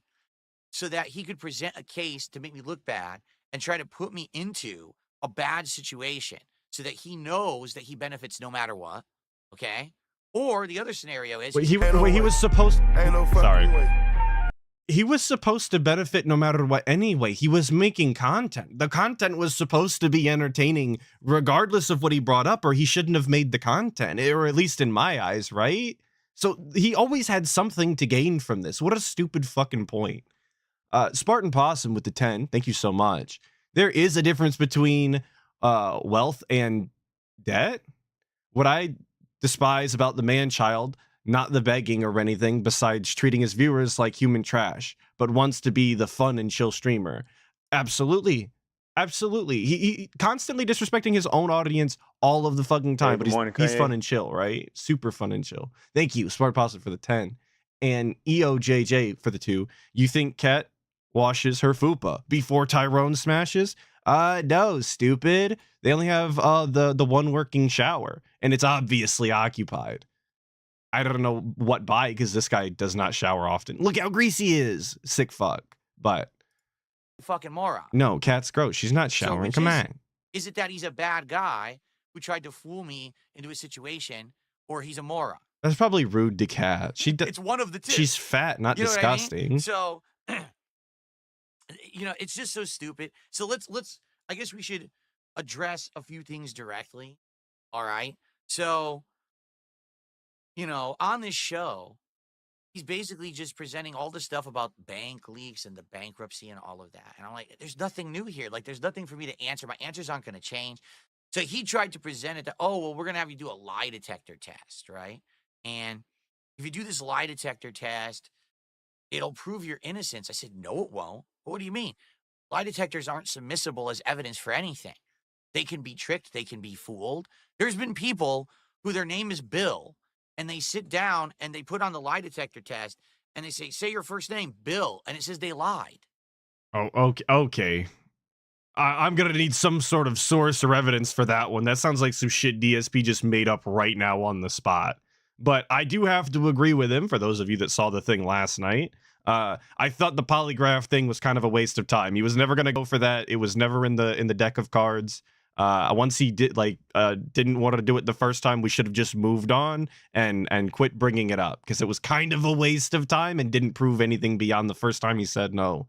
So I do have to agree. Lie detector test doesn't mean anything at all. It's a waste of time for everyone involved. What it is, it's a grand spectacle. Yeah, I don't think that right? lie detector It's a tests are grand like spectacle, 'cause everyone, unbeatable what's it or gonna say? It's anything. good- I it's just good I want a source drama, on DSP right? But who's specific it drama example if for? possible. It doesn't prove innocence. It doesn't prove guilt. But whatever happens, people are going to say drama, drama, drama. And that's all they care about, right? So who would benefit from that? The people who want to make drama content. My detractors, apparently Steve, not me, not anyone in my community. We don't care about this stuff, right? We don't. You guys don't care. So you're not here for this. We're here to chill. We're here to play games. We're have a good time together. And by the way, contributions. Wait, isn't that weird though? Right? Like if your favorite content creator, whoever they are, is involved in some sort of drama for years and years and years, and you have to sit there and enjoy his content almost as a guilty pleasure because of how gross and detestable he is. If he finally had the opportunity to clear his name in a semi-legitimate way, vouched by other people, wouldn't you want them to like at least entertain the idea? So that you don't have to live in shame for liking such a detestable little pig roach? Wouldn't you want that person to soar to new heights because they finally reclaimed their glory and proved that they weren't lying the whole time? I would imagine so, right? But apparently not. DSP's cult is completely content with him sitting in the fucking shadows, skulking all goddamn day, begging for money. They live for that shit, apparently. Are coming in, and you guys know I'm going to give you shout outs, right? I just want to talk about this before we get to the shout outs. I do want to have a good discussion with you guys about what happened last night. Before I will absolutely get to all of your contributions. I promise you that. Okay. Had to switch the water around a couple times. You notice it was just, let's do a lie detector. Why? It proves nothing. It won't prove my innocence. It won't. The only one that helps is detractors and you. And will make it benefit me. Oh, so you want me to pay you to do it? Well, are you going to make it benefit me in any way? Like in life, do we all just walk around doing things that don't do anything for us? Is that what we do? Is that how we conduct ourselves? I was under the impression that we are finite beings who need to do things for survival. So in the day, what do? You get up and you eat. Why do you eat? Because you need to eat to survive. Now, how do you eat? Well, you have to do work to have money to buy the things you eat, right? Okay. See what I mean? Like sadly, we're slaves to this existence that we have. So DSP is so goddamn simple-minded. He can't think like in the future. He can't see down the road. He can't see how clearing his name and informing people that he's not a lying sack of shit would benefit him in the long haul. That's what we're proving here. DSP legitimately cannot see anything past I do this, I receive this. And also, asking, do we all just go around doing things that don't benefit us all of the time? Yes, like actually all of the time. I'm very kind to all sorts of people that I walk past and drive past and work with that I don't particularly care for, and doesn't benefit me to be nice to them, but I am, because I'm not a cunt like that, typically. That's a harsh word to use, but you know, you get it. I'm not typically an asshole just to be. I would consider that, yes, doing things without receiving benefit, of course. Have to do things for sustenance and safety and to live, right? So we just walk on, just do things just for the sake of doing them for no reason at all. Sometimes. Why would I like who do you want? Who should I do things to benefit today while ignoring all of my own personal needs, right? So it's like, if you're going to present something to me, you have to at least make it enticing. The problem with Steve is he didn't present anything enticing. He was just like, well, you better do it, because if you don't, you look guilty. Problem is, I've I've had people saying that I'm guilty of heinous things for over a decade. I don't care. Get it? Like, he barked up the wrong tree. Maybe he could have found someone else who would have cared. I'm the last person on earth to care about what people say about me at all. That's not a flex, though. Like, legitimately, that just sounds sad and like defeatist. You sound like a broken man. You sound pathetic. To say that you don't care anymore, it doesn't give Chad energy. It does not give aura. You sound like a bitch. You sound like a beaten down dog. That's not the way that it should be. You shouldn't be proud to say that, right? To just accept defeat and to just like, yeah, anything that anybody says about me out there is fine, just because I don't have it in me to fight anymore. Even if he was right, if he wasn't lying the whole time, this seems like such a strange attitude to have. I don't know how any self-respecting human being, let alone a man, would allow that to happen. Come on now. But I guess the problem is he doesn't have self-respect, isn't it? That's the real conundrum. There was nothing there was presented as this will actually clear your name. This will actually help you at all. Because as I said on that show, there's no definites in this shit. Every single time that something happens and I'm accused of something, okay? If I present evidence, say, hey, you're wrong, the goalpost is moved. It's another thing instead. Well, wait a minute. But we just said, oh, forget about that. Let's talk about this next thing. Wait, what do you mean? And actually, that's exactly what happened on the interview last night. The interview was a shit show. Why? Because Steve is probably the worst interviewer I've ever seen. Got him. He would present a case. Like he'd say, so here's something you're accused of. Well, real quick. The reason that the goalpost is always moved, and that is something that I don't like very often when people talk to DSP or he's answering something and then they immediately jump to something else without acknowledging the fact that he did answer and that his answer is unacceptable and not actually an answer at all. I wish more people would do that, because very often people immediately jump to something else. And I think that gives him an easy out, a free out, if you will, that I don't think that he really deserves. The interview was a shit show. Why? Because Steve is probably the worst interviewer I've ever seen. He would present a case. Like he'd say, so here's something you're accused of, right? And here's evidence of said thing, okay? I would say, all right, allow me to respond. And I'd start to respond, and then he'd yell over me. And then he'd move on to something else. And I'm like, well, wait a minute. I didn't even get to do my initial response. You yelled over me so no one could hear what I was saying. And then you moved on to another topic. That's not an interview. An interview requires back and forth. An interview actually requires to have two sides coming together. You know what I'm saying? And that didn't happen. And part of the reason for that is because DSP was talking in circles. He was not answering the question. He was not being direct about the questions that he was asked about. So when you're dealing with somebody like DSP who's constantly talking around in circles, if you allow them to continue to speak, they will just trail on forever and derail everything until you lose the plot, which eventually did happen, and that's why it wound up as a shit show.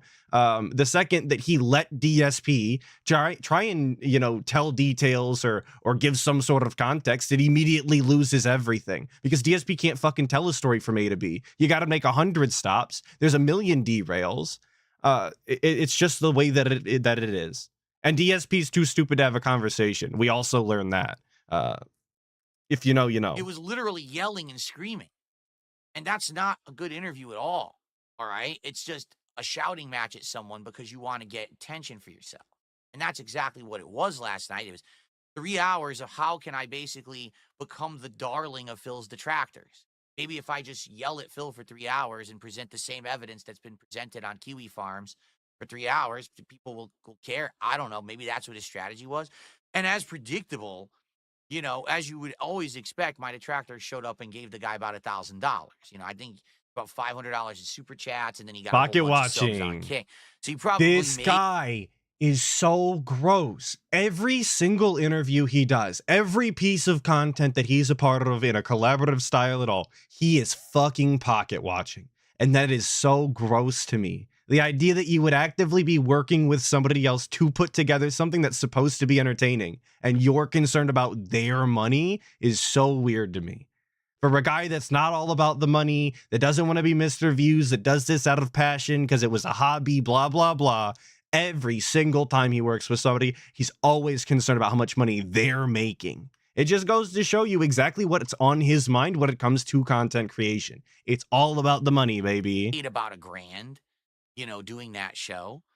Now, if he continues down that road and he keeps making detractor content and milking, you know, he probably will make some more. Like he could go the route that side scrollers did for a bit. All right. And he'll probably get a little bit of popularity and a little bit of notoriety, you know, doing that. But the problem is it doesn't last. It's fleeting. I mean, look what happened with side scrollers. They tried real hard and then they failed. And then they had to completely change what their show was from the ground up. They're called side scrollers today, and they have nothing to do with side scrollers. It's literally a political show, a right-wing grifter show. It has nothing to do with their original concept. They lost their entire original cast. They all quit or moved on, and they retooled the show to be something completely different because their idea just didn't work. Wait, I thought that was Variety, though. Ain't no fucking way. Wasn't that what he was just chilling the other day? He's Mr. Variety. When things don't work out, he's able to adapt and change the show however he needs to. That's why the reacts are forgotten. That's why he started doing Smart Guys. That's why we don't do DSPN as often. That's why the commentary show, or not the commentary show, the suggestion box went away, right? That I thought all of that was Variety. Now we only change the stream because we're desperate and we're not making money. Weird how all the rules change as soon as it applies to somebody else, right? Okay. Shade Haxor, thank you so much for the 10. Gotta love how he says Steve sucks because he did these things, but he did the same thing when he had Craig on his podcast. Hypocrisy, be thy name is pork. And that goes right with what I was saying just then. It's actually hypocrisy all of the time. It's always rules for re, never for me. It's thee and then re. That's how the saying goes. But you know what I'm saying. Regardless. The grift of thank you so much, Shade DSP Haxor, for the 10. Will never be a full-time successful grift. Even for those who try to do it, they have to lie and that's a great point. Harder Daddy. They are more successful than DSP, 100%. They were failing or something according to him, and that's why they had to change their show. Yet they've pretty much had consistently more viewership than him since he was on. So I don't know where he gets that idea from. If they're failing, you're failing, and it's been that way. I don't know. It doesn't work because it's old. It's old school news. You know what I'm saying? It's not something new or interesting or original, and especially again, because there's nothing at all new going on. If you come to my streams and you hang out, you have a good time, you have a laugh, you know that when I'm saying, hey, support my content, you know that if I'm being, let's hit the goal. Come on, let's get some super chats. I got to eat Arby's tomorrow. You know it's all in good fun. Everyone knows this. No one's stupid. But it's not, though, because it brings the entire goddamn environment of the stream down. The vibe is absolutely killed when you have a bunch of LARPers in your chat actively insulting other people for not giving money because they never will. You know what I'm saying? Like, the stream is actually in a worse state because he thinks that this shit is funny, because he thinks that it works. Maybe it does, but is it worth it? I don't think that it is. I wouldn't accept that. On the show last night, he goes, so what you're doing is you're fooling mentally deficient people into contributing. So the only people who contribute to me are mentally deficient, apparently. Not Oftentimes, one of them has a yeah. brain in their head. He actually Oftentimes, yeah. He literally believes that there are people who have actually gone into bankruptcy because of the amount that they have supported me. I mean, who's the crazier person here, right? What was that fella's name? What was that guy's name? There was literally a dent that went into, what, 3 bankruptcies or something and consistently supported Phil the entire time? Timbo Slice. Thank you, everybody. Timbo Slice literally went into fucking bankruptcy while supporting DSP on a consistent basis. That person exists. Now, I'm not going to sit there and say that every single DSP dent exists that way. I'm not going to say that all of them are actually mentally deficient, because that's an extreme thing to say and obviously incorrect. There's no way it's 100%. But the statistically, it seems to be a rather high percentage in comparison to other content creators out there that we know of. And maybe that's just because they make their dents known. But if that's the case, then we still need to be looking into DSP's community, because that's not normal. It shouldn't be that way. Why are so many dented people attracted to DSP and then make it public that they're dented is a great question. Science needs to get on that immediately. That someone actually gave me their entire life's fortune and they went into bankruptcy because of me. I mean, where do you even get this stuff? And how would you ever even corroborate that with a... You probably found it on the Kiwi farms. You said it yourself earlier. Stupid, right? Like, number one, like any content creator would ever know who it is that's contributing, what their life situation is, or why would it ever be a creator's responsibility to even know who's contributing or what, it's not. What I would say is any of you out there who watch my content, okay, I would hope that if you contribute to me, that you're taking care of yourself first, because that's what's more important. You and yours and your family is more important than sending me a contribution. I want you to understand that. All right. And that's why the begging is so detrimental, because people who are taking care of them and theirs, the people that are better off financially and can afford to give to content creators, I believe will do so if so inclined. To continue and ask for it kind of puts that request on people that probably wouldn't normally give money, because you're literally sitting there and asking for essentially pity box. And I think that's the wrong way to be. If you make money on content, cool, great, perfect, fantastic. But to sit there and beg for it, that's obviously the issue, because some of those people absolutely do not have that money, or not enough money that they should be spending it like that. So as long as you understand that and you're willingly giving, I don't see what the problem is. I can't stop you from contributing. I don't know why you're contributing or what your situation is. It's up to you. And it always has been and it always will be. Why would I have to even say that, right? I don't know, but apparently you have to, because somehow I'm responsible if people, I guess it's what they say, the pignosis, right? I'm some kind of a crazy mastermind. I love when he says pignosis. Fool all of you into contributing. Because it's funny when Steve says stuff like, I think you're a tremendously stupid person, but then also at the same time, I'm a mastermind who's fooling people on the internet to give me their money every day. So which is it? Right? Like, what are you talking about, right? Anyway. That can be said for a lot of cult-like personalities, though. They can be incredibly stupid and unlikable, and the world at large can see them for who they truly are. But it's this susceptible group, these mentally deficient in some cases, these dense, right? Those are the people that can't see it. Those are the people, right? That's the people falling for the pignosis. What is it about them that makes them susceptible? Like, both of those things can absolutely be true. It was a whole 2.5 hours. It's all cope. It's all cope. It really was. And the thing was, again, he tried every possible way to trap me, right? So first I go on there. He says it's going to be 90 minutes. He outright told me it would be 90 minutes. Then he said it would be 2 hours. Then we're going past 2 hours. And I'm like, well, you're going past the time that I said I was going to give you. Oh, so you're running. You're going to quit now. You're going to rage quit. You're going to wait. So now I'm trapped and I have to stick here and just take more abuse from you. Abuse? Just because you from another grown man on the internet. Past the agreed time. What a fucking pathetic loser. If anything, there's a difference between, again, having a scheduled interview and we're the side scrollers interview thing, that's on me. This interview the whole thing was a scam and a shit show from the beginning. He could have left at any point. If it was a scam and a shit show from the beginning, then he should have disconnected from the fucking call as soon as he felt uncomfortable. It really is that simple. He is not obligated. There was no contract signed. He could have left at any point, but he didn't. It's all on him. He can say it's a waste of time as much as he wants. He wasted his own fucking time. Of what it was, okay, from the get-go, it was a 100% a lie. He fooled me by saying it was one thing that it wasn't. He lied about the time frame. He lied about the content of how he was going to present it, right? He did not. Then he's trying to say, oh, this will benefit you if you do a lie detector test. Wouldn't, every moment. And the other one final thing, because I don't want to talk about this all day, I really don't, is that when I finally have a chance to give like an answer, right? Mm-hmm. I give my answer and then, either rush to the next thing because you gave a good answer, or, well, let's find a way to just get rid of it. I'll give you the perfect example. Okay.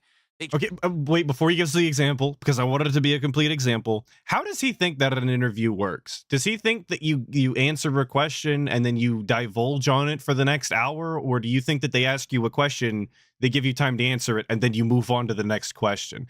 I'm just confused, because I thought that's how interviews worked. In all honesty, that interview with DSP was far more informational and actually worth the shit when they were moving at a rapid pace. DSP should be answering more questions. That's why he was there. More information being divulged faster was actually the strategy. I don't know. He complained on both ends of that, right? They didn't talk about anything, but then he's complaining because they talked about too much shit at the beginning. Okay. Tried to say Damned if that you do, I damned if you lied don't. about talking to a police officer. Okay? Because what happened was at one point, many years ago, I received a very threatening email. Okay? It was pretty scary, actually. The email was that someone was threatening me and my family, saying that they were going to come here and murder me with a weapon. Okay? So after getting this email, I did contact the police, and I actually publicly talked about it and said, this kind of thing should never happen. This is just scary, right? There's a difference between you don't like someone or you're going to murder them and their family. And I agree. I filed an actual But that's why, yeah, we've got the home defense I hatchet. filed a police Two report of them in the house. Come for on. it. I called the police. What do we need the police Talked for? to them about it, filed the report, etc., etc. All right. And that's why we live So in a when I gated community. This guy can literally spawn cops like it's GTA 5, and he's worried about some email. That's incredible. I thought that's why we paid $1 billion fucking dollars to the HOA to live in this community, so that we could spawn cops, and we're scared to use them. I spoke What to a waste. All right. And this woman, who's all of her information I still have. Okay. I had a conversation with her about the whole thing. But then, as an aside to that, at that same time that I had gotten this threatening email, I was actually getting, no exaggeration, hundreds to thousands of dollars in chargebacks. If you remember, years ago, there were guys, what was his name, Tutankhamun, And Emerald 7. as well as others, who had been giving me lots of We money. remember Tutankhamun, but we can't talk about Emerald 7? What the fuck? Real ones know that Emerald 7 was clearly the victor out of the two. Come on. Everybody hates Tutankhamun. And I guess shout out Third Eye the Third. It's just a name I remember. I don't even know what he did. Contributions, but then they were all attempting to, like, I just remember charge hearing them those back names after all the fact, time at one okay? point. And What a it's terrible one thing time. if it's like $20. It's another thing if it's thousands of dollars and it's dozens upon dozens upon dozens of transactions. Okay. So I said at that point to the officer, I said, this is a complete aside. It has nothing to do with me getting the email that's a threat. Okay. What could we do in regards to this? Because I have all this evidence. I have all this transaction history of people sending me contributions, but then committing fraud after the fact. Right. Okay. And I always file disputes in cases with PayPal, but they're not going to legally go after anyone unless it's like with their institution. Like for example, PayPal probably would never go after anyone. It would be a bank. Like, let's say if you lied to your bank and committed a chargeback, your bank would investigate you if you committed fraud, because that's a crime. Okay. So I said to the officer, is there anything that I can do? Because these are literal crimes being committed against me. This guy's actually talking to his local police department about getting fucking chargebacks on PayPal from probably halfway across the world. I understand why they didn't have anything for you. That seems like something that should be taken up with PayPal. And if PayPal's not willing to take care of it, then it sounds like your service provider is not doing you the service that you asked them for. And low-key, you should probably stop using it. I'm going to be honest with you. Like, if that was me, that's my mentality. I'll just move away from PayPal. Low-key, fuck PayPal, actually. But I don't know. That's just how I think. I know you can't just get away from PayPal like that, but... And the officer said to me, there's absolutely no capacity in the local police to do anything like that. For us, and he's going after him for like a fucking $2 chargeback, too. Like cyber crimes and stuff like that. We deal with big picture stuff that's immediate, like child trafficking. Stuff like that is actually a big problem in this area of the country. So that's the kind of stuff we're dealing with on a daily basis. We wouldn't be able to help you at all with chargebacks. It's just something that's not in our capacity. We wouldn't do it. However, if you wanted to contact your local FBI, perhaps the FBI would actually do something. The police department, too busy taking care of child trafficking. But the FBI, the Federal Bureau of Investigation, yes, they're the ones that are going to be equipped to handle your $2 fucking PayPal chargeback. Come on, man. For real, just like that? Something about it. Okay? That's actually what I was told by a police officer. Okay? What a waste of time that So would have been for at one them. point, I probably told that story on a stream publicly. Okay? I'm being accused that I lied. Last night in this interview, oh, you're a liar. That never happened. Because I had a conversation with this detective, and he said this and this, and I'm looking, and I'm like, I don't even know what this person's talking about. I never had that conversation. Like, it's never happened. So what I'm realizing is that basically it's all bullshit. Okay? Like, literally, it's bullshit. It's all made up. It's fabricated. It's a fake story. This person Okay, I'll let him talk continue. to anyone. He didn't talk to any officer. I have the information sitting in front of me of the woman officer who I had spoken with when I did this police report. Okay? Okay. So he didn't pull the information then. We're just to assume that all of the information that Broside Phil pulled for his police videos that he did where he made FOIA requests and got the paperwork from the police station in DSP's local area, all of that was fake and manufactured, of course.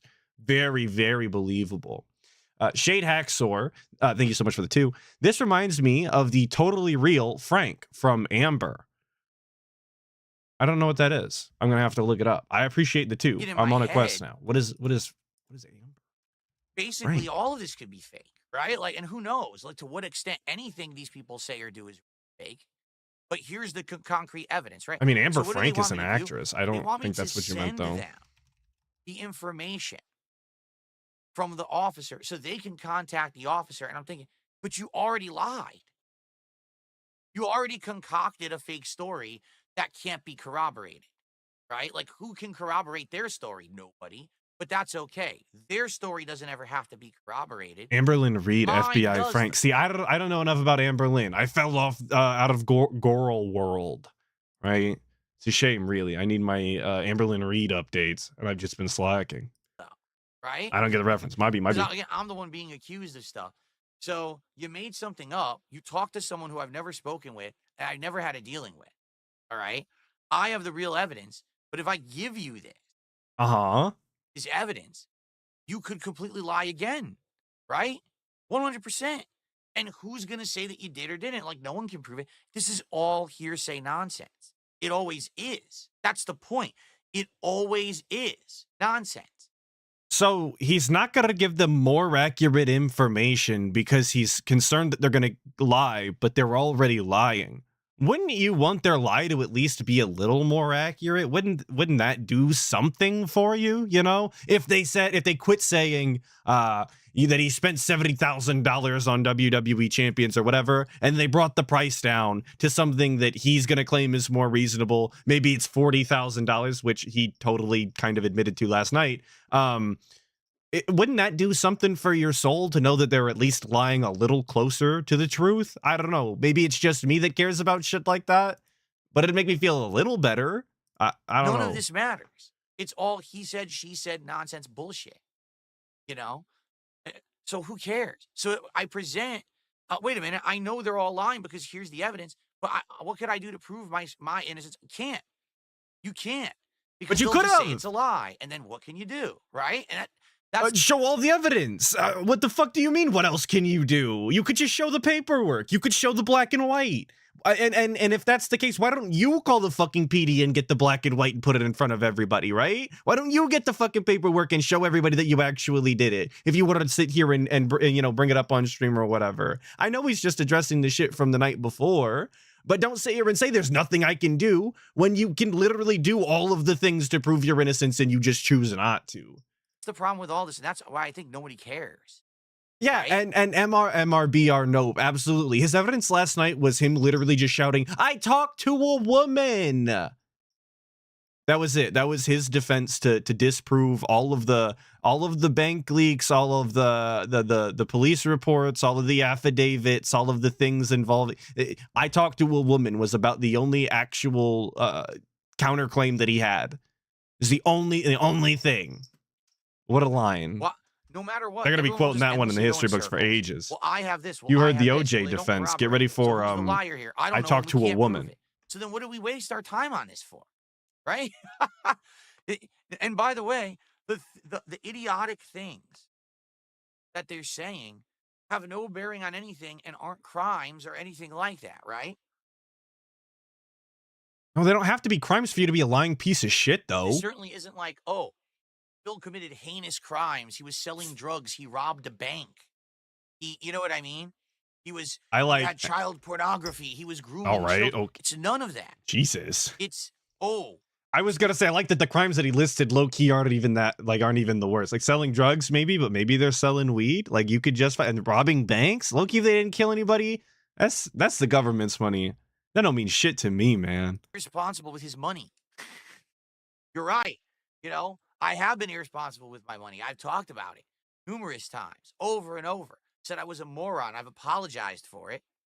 I told you guys that's not me anymore, right? And regardless of whether he is actually committing crimes or not, which to tax fraud, bankruptcy fraud, the scamming of the dents is could, if you want to try and justify that as fraud, whatever. It doesn't even matter if he's breaking the law. He's being a general piece of shit on stream every single day. Right? He's constantly lying. He's just begging fucking nonstop. He's being ungrateful. He's talking to people poorly. He's just not likable. And that's probably far more important in reality, if you ask me. The money aside, he's genuinely just fucking dumb and an asshole. And that's why people should give him shit. The money is just a side effect of him being stupid. I'm in a better position now. I've learned. I've improved. So anyway, here's the deal. All right. Here's the deal. I got fooled. That was a absolutely waste of time. All of my fans, as you know, you don't care. I know you don't, right? Because I'm talking directly to my fan base now. I know you don't care about any of this stuff at all. Okay, I know that. I don't care about any of this stuff. That's why I'm not wasting time on it. I'm talking about it on this podcast, and then we're moving on to play Street Fighter today. This is not the day where Phil talks about this all day. It's not going to be the week, the month. It's just nonsense. And again, it's the same nonsense over and over and over. Okay? You guys remember after the Side Scrollers interview when he was like, I'm not going to do that to my community anymore. I don't like to see them get called out in chat and them derided by other people from outside of the community because I looked a fool on an interview. I'm not going to do that anymore. And then he did it, and he did it, and he did it. And every single time, he looks fucking stupid, and he never seems to learn his lesson. It's weird. It's almost like it's cyclical or something. I'm going to say one thing to these idiots in chat. Why don't you just present your bank statements and this and that? I'm not going to show anyone my bank statements, you incredible fucking buffoons, because then you would see accounts on there and shit that people could use to hurt me. Are you dumb? Why don't you show your bank statements to everyone right now? Just answer that. If there's nothing on a bank statement that could ever be used to hurt you, why don't you just show your bank statement right now on the internet to everyone? Post it up on your Twitter account, right? Because nothing could possibly be used to hurt you, right? What a dumb thing to say. See, but the difference is nobody is sitting there claiming that I'm inadequately spending my money and begging on stream every single day. You know, I'm not out there telling people that Atlas isn't spending the money the way that they think it is, even though somebody broke into my bank account and proved it. You know, that's not what I'm going up against. That's probably not what anybody else pretty much on the planet is going up against. DSP is specifically in these circumstances because of his own behavior. Yes, the only way out really is to show your bank account details. Is that a good idea? Absolutely not. Do I recommend he do it? Absolutely not. This is a terrible fucking idea. Don't ever do that. But if you wanted to fucking prove that you didn't do those things, you want to show it and have everybody stop talking shit on your name and prove you were right, that's the way to do it. If you're not going to do that, then just move on and shut up talking about it, because you're never going to fucking prove it otherwise. And well, don't post it publicly. Just give it to Steve. To Steve, who is obviously working with detractors and benefits by lying to make me look bad so he can make more content and make money. That's who you want me to present this to. Because this is the problem, is there's no neutral. Yeah. The Burrito Fun Guys is going to the wedding. I'm sorry. I said this a while ago. If you weren't here for it and you still thought it was going to burritos, I'm sorry. I am buying burritos occasionally. obviously, but after the burrito, I am spending the money elsewhere. I mean, that's just the way that it has to work, according to DSP, of course. Party. Get it? There is none. There's people who don't care, and then there's people who care because they financially benefit from me looking bad. Those are the two parties. There is literally no neutral party on the internet. And that's why I don't bother with this shit. There's no point to it, right? There's no crime. There's no investigation. There's nothing here. It's a bunch of drama bullshit that they just keep bringing up. Again, notice it's nothing about today. It's nothing about yesterday. It's nothing about this year. It's nothing about this. You know, it's nonsense from 5+ years ago that has nothing to do with modern day. It's just white noise to everything. Okay. All right. Very cool. I don't care. I mean, what I said in the interview stands today. I don't care about any of this. I'm not going to bother with it. It's all a waste of everyone's time, mostly mine. Okay. And I just don't want to bother with it. Ain't no fucking way. All right. Now, I do love that he keeps saying that that it's all a waste of time. He doesn't want to keep talking about this, yet he stalled out the entire pre-stream to put off talking about it and then continues to talk about it even to this point, right? Obviously, doesn't care, you guys. Huge waste of time. Den Style News Network, thank you so much, Inked Blessing, for the 10. This is specifically for the Burrito Fund. If I found out you spent this on the wedding, I'm drinking the entire open bar. Feel free. Get your money's worth, boss. That's feel free. Yo, $10 is just enough for that burrito, though. Real talk. we do have to, address the elephant in the room. All right? We do. We all know that Steve, where did he come from? How does he have notoriety? Well, because he's been on Kino Casino. And yes, it's absolutely 100% true that the guys from Kino Casino are the ones who put me in contact with Steve for this interview. They set you up? Okay. Huh? So now the elephant in the room is, well, wait a minute. Hold on a second. Does that mean that the snaking has happened? Shit, I didn't have it open. Dun. Does that mean, let me do that again, that the snaking has finally happened? Loki, I thought it was more charming when I did it with my mouth rather than the Well, sound. let's talk, but right? Shall we flesh this out? it also took about 30 Well, extra first of all, fucking Is seconds. Ashton still in chat? Because he was here a minute ago. Ashton, are you still here? Asking if I'm level 99, asking if I'm a Chipotle style. good morning, No, I like a local chain. Okay, can't eat that Chipotle. Chipotle is okay, but I prefer the local chain. Chad J Thundercock, thank you so much, Chad ass name, for the 9 months. Burrito gang, indeed. Thank you. The Deep Fryer with the 5 saying DSP is like USAID now that we know about their ish. I want every cent accounted for. The way it always should have been, boss. I've always wanted to know where my money was going. Same thing for DSP. Where'd the money go, Phil? Where did it all go? $1 million gone? Because I've had a conversation with Ashton, all right? And if he's here, Thank you, Deep Fryer, he can of course. corroborate that this conversation happened rather than it just be me saying it. He can back me up here. Is he still in chat? And we're looking to PPP to like corroborate our opinion on how we thought things went, right? We're looking for corroboration from Ashton or is this the 'Cause all I'm snake gonna do is Ashton I'm the gonna whole reiterate what time? we had the conversation about, and he'll confirm that the conversation was real. Okay? That's it. That's all I want to do. Not that it's just me saying it and people will say, oh, you made that up, right? I love Avarice in chat saying Or did we he call take him off? He Triple was here P. before, but I don't know if he's still here. That was a few minutes ago. I don't like that we moved away from calling him Triple P. Calling him Ashton or PPP is lame as fuck. All right. Well, let me tell you the conversation I had with him, and if he's still here, I'm sure he'll pipe in here. Okay. So, what's up, Jade? How you doing, man? So, the conversation I had with him was, what the hell was that? That was obviously a train wreck, right? That's not what I was told this was going to be. This fucking guy actually DM'd PPP.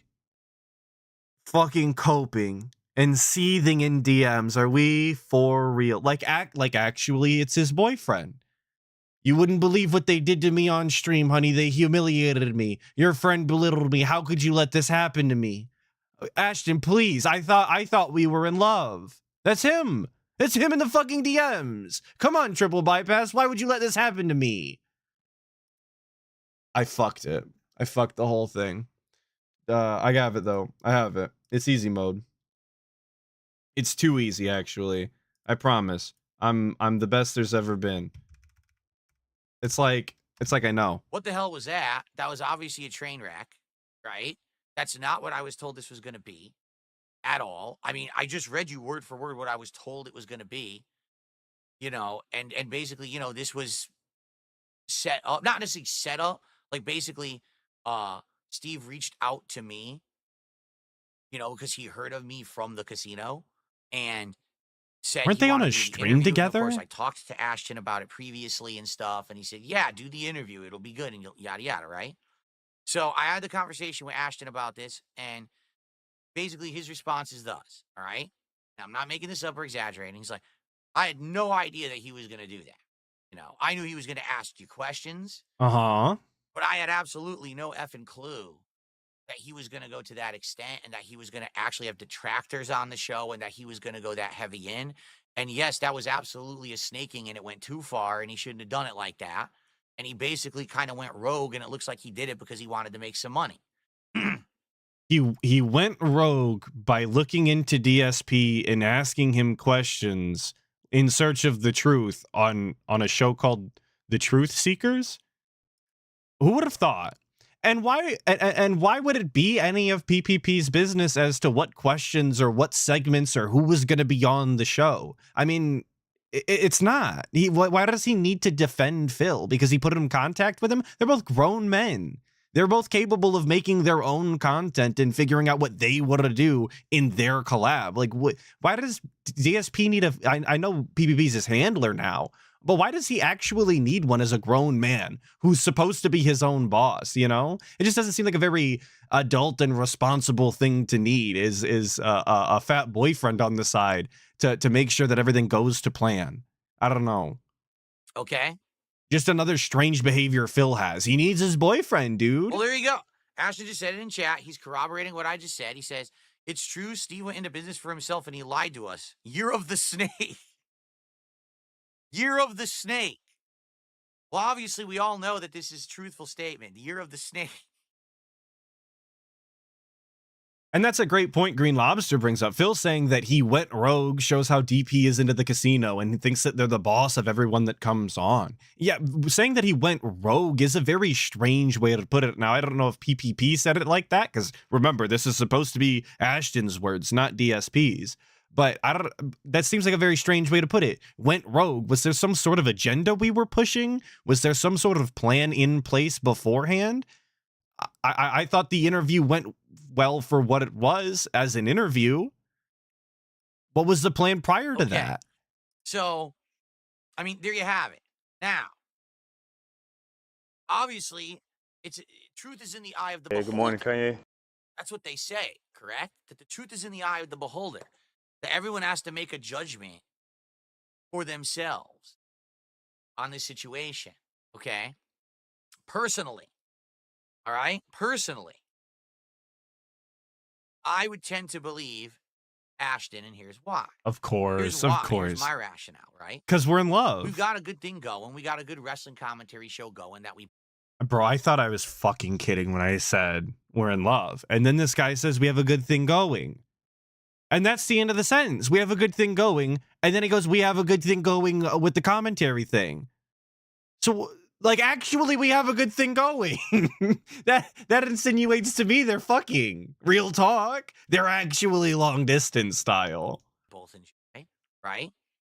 We like working together, and we have plans in the future of stuff that we can do together. That's Well, they've got plans in the that both of our future. audiences like that makes money.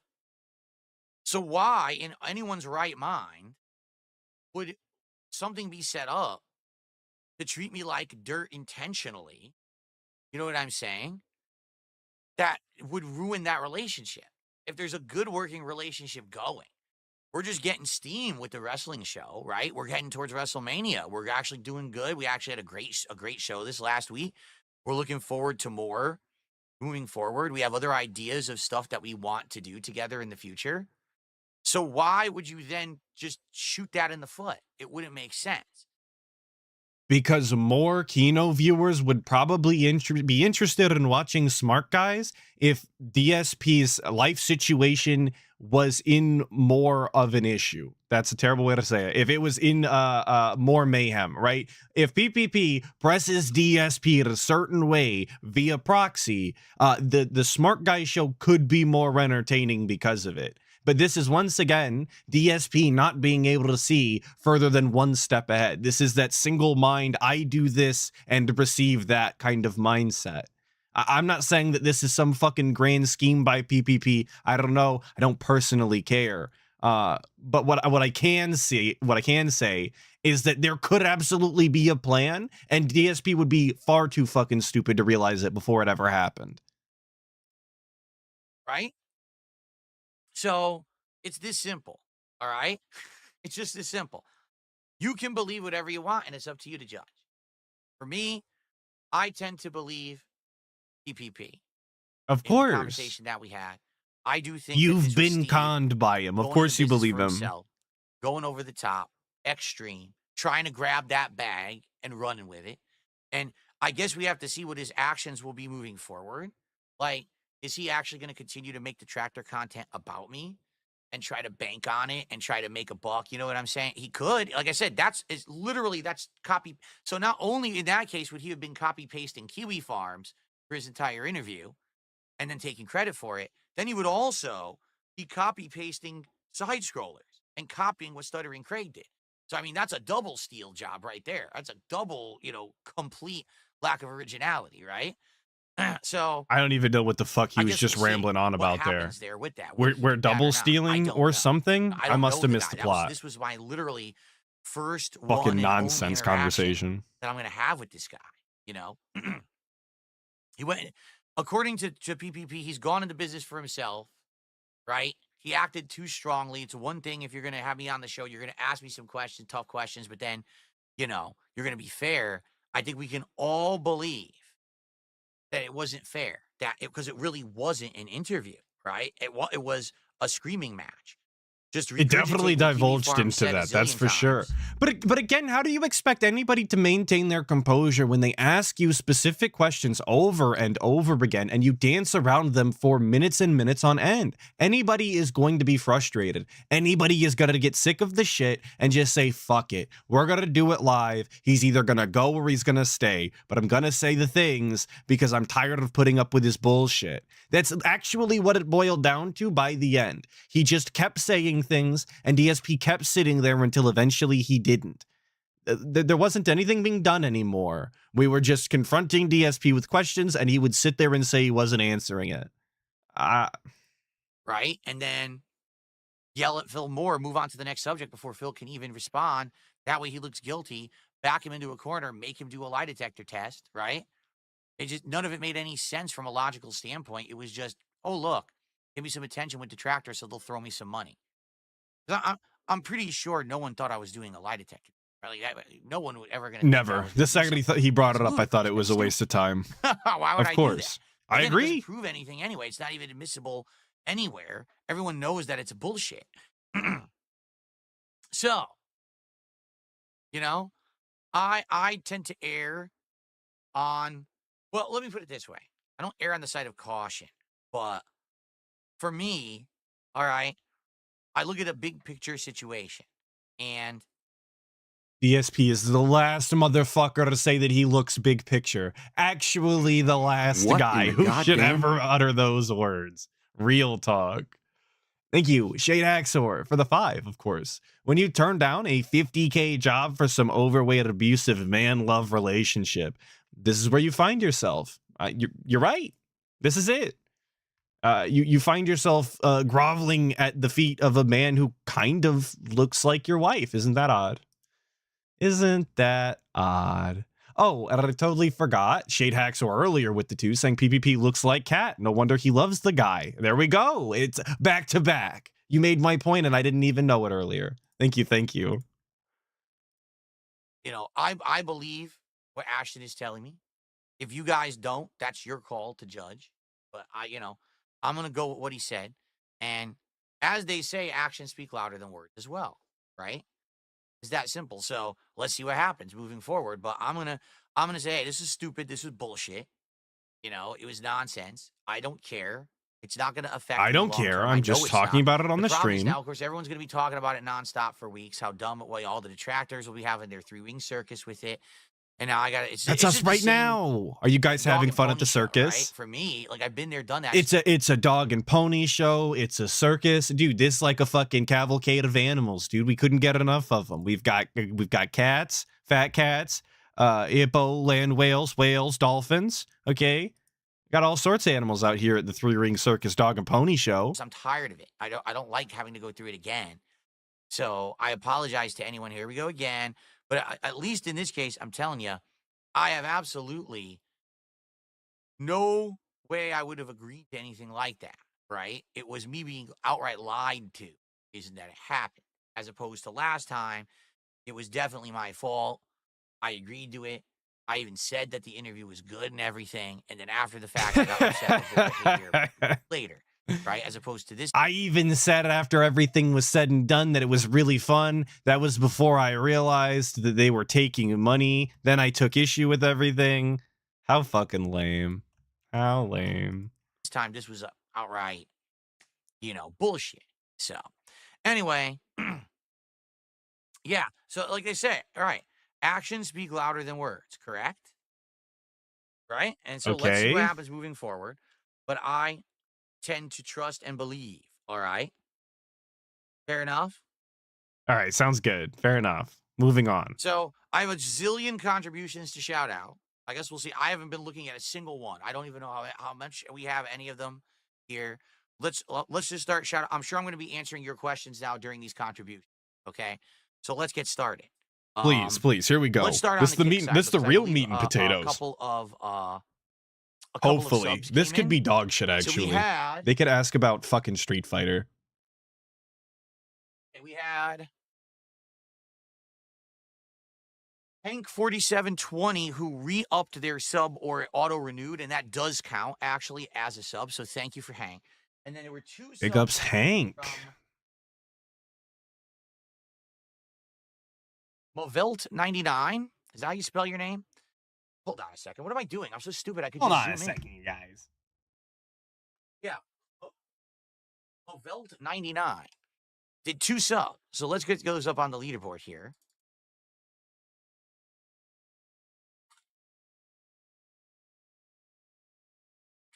Okay. So that's 3. No, sub renewals always count on Kick because on Kick they actually are active contributions. On YouTube, they're not. On YouTube, they're passive and they can happen at any time. And you don't know if they apply to a stream. Like on YouTube, someone could have renewed their membership and then clicked their membership notice 29 days later. So you have no idea when that membership actually applies to anything.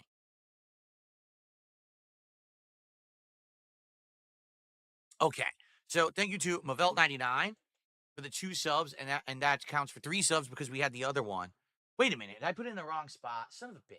Fuck, we're still updating the goddamn leaderboard? My apologies. I actually walked away and came back. I expected him to be talking about something else. This is kind of crazy. All right, we'll just skip. Do the YouTube side contributions first. Okay. Okay, we already shouted out Kenny D earlier. All right. Thirsty Tree did a $5 super chat, and Thirsty Tree says, Here we go. I'm honestly surprised you stuck with Steve for that long. It was bad faith that whole stream. How was that an interview? Based Phil win. I mean, again, it wasn't an based interview. Phil. The only thing based about DSP is that he conned the IRS. That's the only based part about DSP.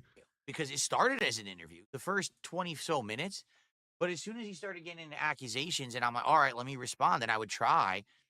Because the answer wasn't what he wanted, he would just yell over me, and then he would move on to something else, right? I'm like, well, then, if you're never going to let me talk, then it's not an interview. Why am I even on your stream? I remember he played a 2-minute clip. I was like, you don't have to play the clip. I'm responding already. I could just respond. No, he wants to play this whole clip.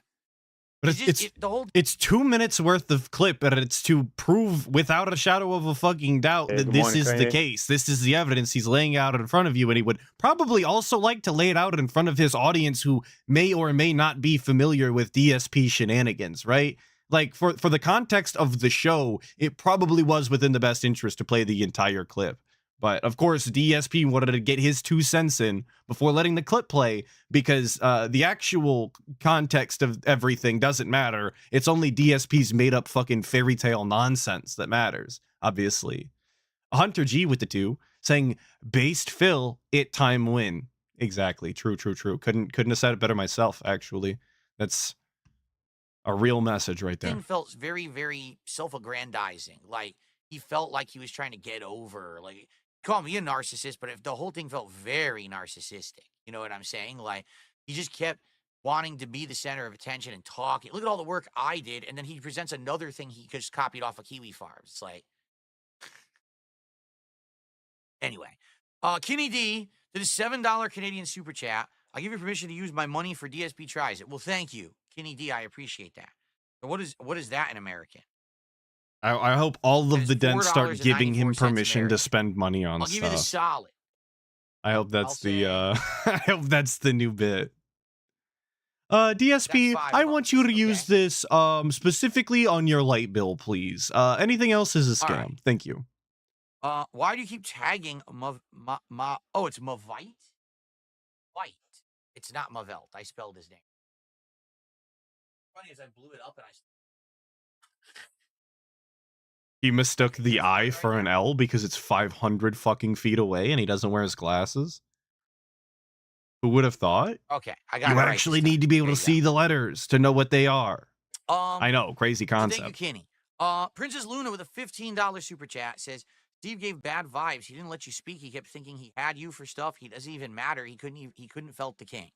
Well, I mean, no, I mean, the thing was, he created a captive situation where if I left, oh, he rage quit. What If I in the stayed, goddamn? oh, well, just don't let him talk. So then what's the point?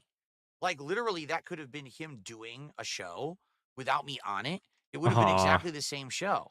Because wouldn't he didn't have. actually let me contribute anything to it. Every time I tried, he would just talk over me and scream and then go on to something else. Well, part of the entertainment value was actually him screaming at DSP and oftentimes yelling over him as DSP refused to answer the question. So no, it would not have been the same show at all, actually. It would have been far less entertaining had he just laid all of this evidence out there or whatever and asked these questions to nobody. Doesn't really make any sense for a piece of content, but sure, DSP. Hunter G with the 5, thank you so much. Atlas, can you please make sure to use this money on sweaty JPEGs for me? No, I would never spend $1 on sweaty JPEGs, but I appreciate the 5 nonetheless. So then it's Scammed not again. It's just a show where you're going to yell at someone and say that they're a liar or whatever, so who cares, right? I mean, it's no different from detractor content, except I would never go on a detractor show. Yeah. Wait till he's Daniel leaving for good. Did a He'll do it. $2.79 Canadian No super doubt in my chat that mind. says W Phil. So that's probably like the equivalent of like a $1.50, $2. Thank you, Daniel. But he really liked Broside Phil from what he fucking said on the stream, so I don't know why he would never do detractor content. Oh, He let's see said he here. was Thirsty G well with another $5 spoken. super chat. Steve was seething. He had all this evidence against you, but you weren't biting or seething at all. You totally big dogged him based. What is big? ESP doesn't I know don't how to what big this dog lingo somebody. means. I'm too old. I don't understand the lingo of the youngsters.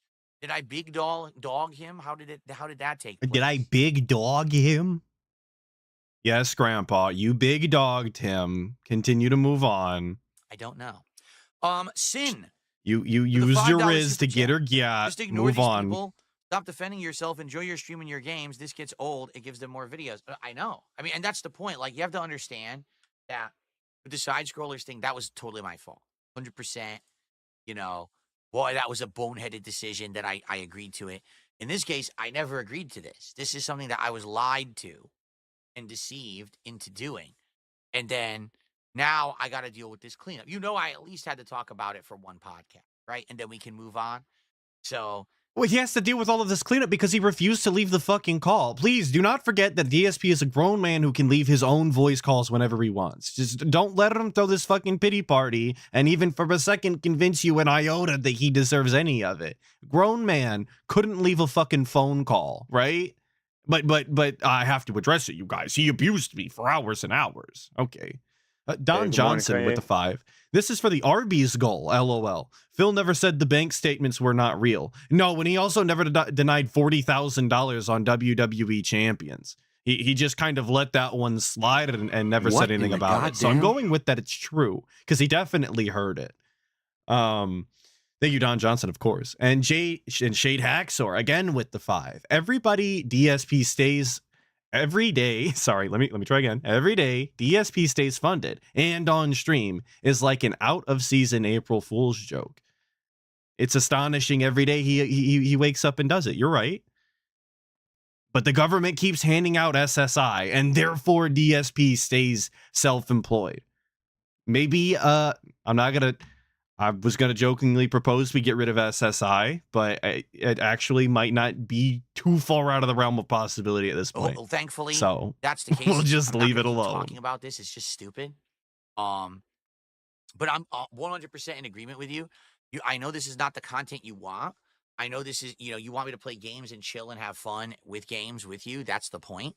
Or, do other stuff too. It's not just about games, but you understand it's meaningful use of your time as opposed to let's talk about 5-year-old outdated shit that people knew about on Kiwi farms, for half a decade and no one gives 2 fucks about except detractors because they want content to make money. So, Barky with a $5 super chat. We'll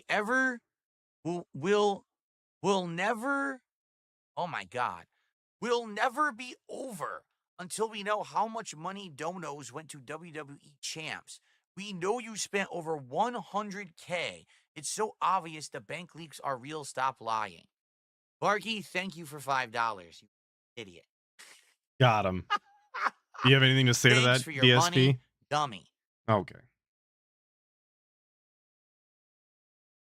I mean, he actually sent me $5 to say that. He said absolutely nothing new. It's the same stuff everyone else is saying. Okay. Guys, please don't troll tip DSP. Troll tipping, not All cool. right. Well, now we Don't got do some it. tips to get. You're just as dented.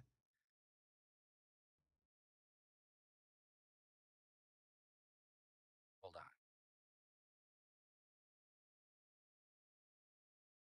on. Okay. What in the goddamn? Jesus Christ. How much time are we going to spend updating the leaderboard today? My apologies. Number 1, my shoulder hurts. And number 2, my laptop has already been giving me problems recently with tips, trying to read these things.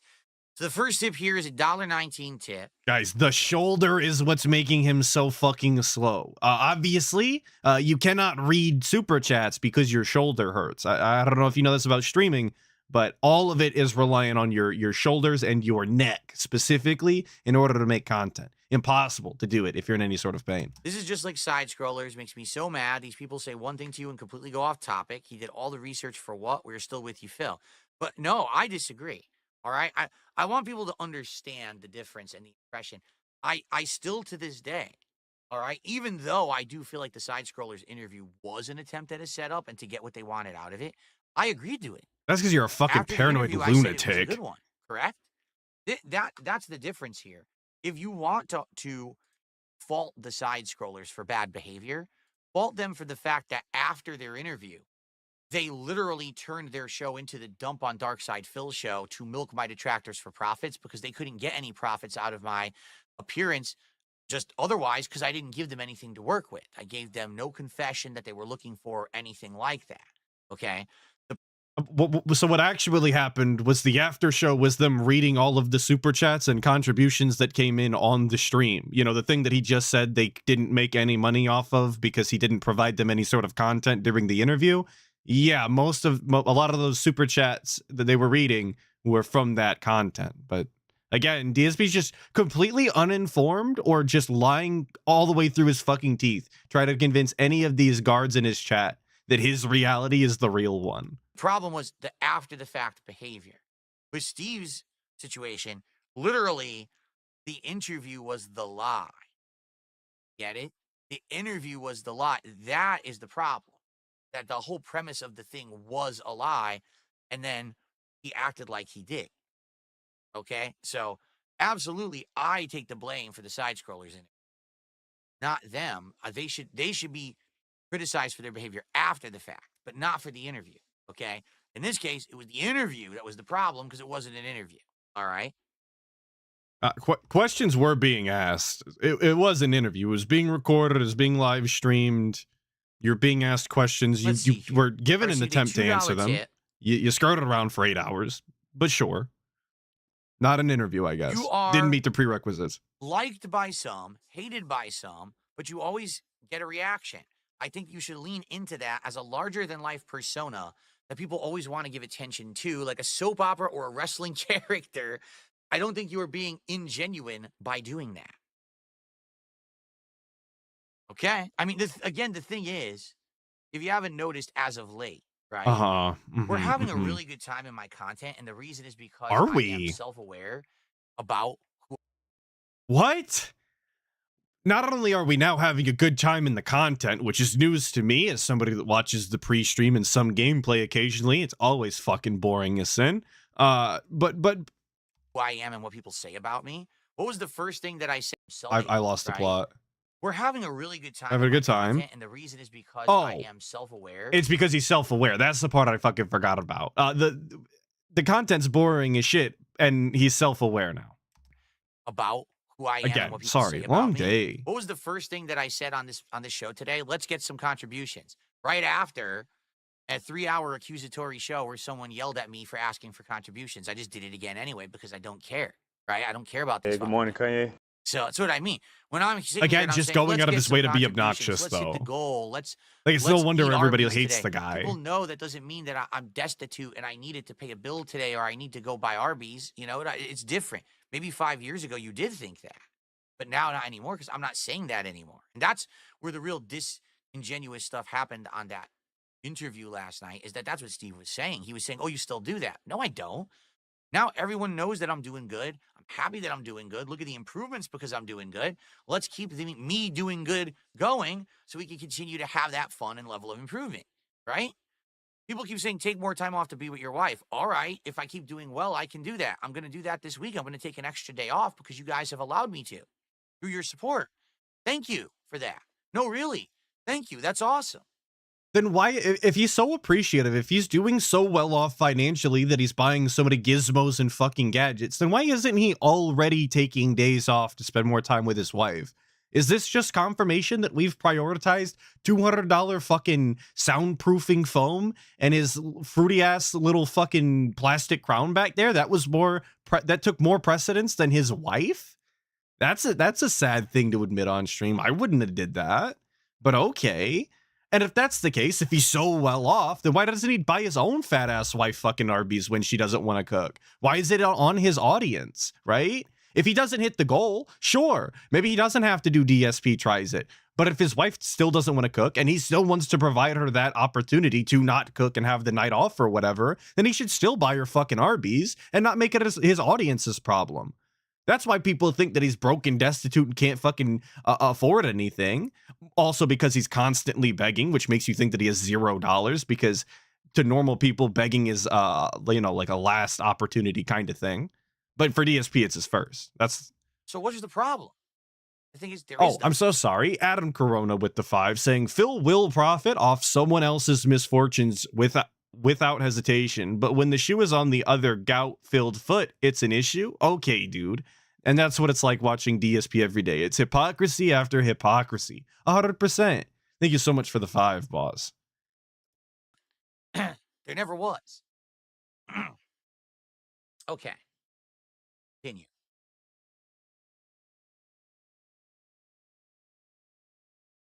Okay.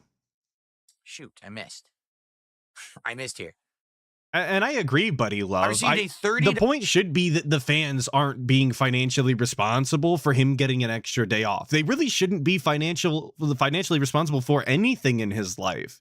I think that if the burden is that large on your audience to the point where you have to beg constantly like that, you should have never have done this as a full-time job.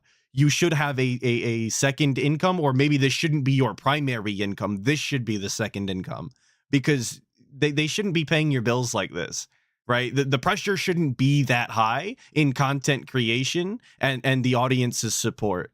It's just kind of gross. It's uncomfortable, actually, in a genuine stream kind of way. But because it's DSP and he's a lol cow, it's completely different. $1 anonymous I tip. This guess. person says, here's $30 for discount Kylo Ren's spreadsheet. Keep on keeping up, Phil. Or keep on keeping on, Phil. Well, thank you. No, hold on. That wasn't his spreadsheet. That's the Kiwi Farm spreadsheet. Oh, wait. You thought that was his spreadsheet? No, he took that right off of Kiwi Farms. That's what I mean. Like, you guys don't realize he didn't do any work. Like, everything that he did, he stole off Kiwi Farms. That spreadsheet has been on Kiwi Farms for 5 years. And he's like, well, don't you see the spreadsheet corroborates with the call? Yeah, because someone on Kiwi Farms listened to the call that was recorded and made a spreadsheet out of it. What are you talking about? Like, what is that evidence of anything? Like, What? Okay. Even if he did steal this, how does DSP know that? Does DSP, like, we're gonna play fucking 9,000 fucking levels of semantics here. If he changed one fucking thing on that spreadsheet, if he even copied it all down, and typed it out fucking by hand in accordance to exactly what the spreadsheet said on the Kiwi Farms, he'd made it, man. What fucking difference does it make whether he stole it or remade it? The information on it, if accurate, is all that fucking mattered at the end of the day. You're just playing nonsense semantics in order to not answer the question. And anybody could see through it, and that's why everyone got so frustrated. That's why it divulged into a screaming match. anyway. And you guys are absolutely right. If the spreadsheet was already fucking made, you just use it and then look into it to verify that all of the information in it is accurate. Like, that's all you have to do. There's no shame in using somebody else's information if it's good info.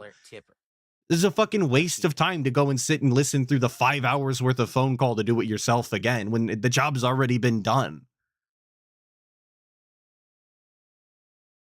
Let's see here. So, I received a $5 tip. I'm a fan from your first interview that you did with Kino Casino, and now I much prefer your gaming content rather than dipping toes into drama. Did the interview with Side Scrollers, and you reacted to your own documentary. You talked to Josh Moon. You even talked to that other guy. He's probably talking about Keemstar. You have nothing left to answer That other for. guy, If anyone wants to Keemstar? talk about that stuff again, point them to your content about it and be done with it. I'm sorry that Steve snaked you. I'm now going to unsub from him. God bless.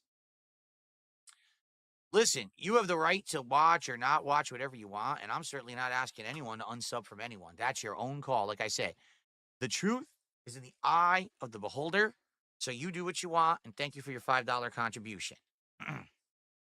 What a weird, stilted reaction from the guy. I want more received pop, a $3 DSP. tip.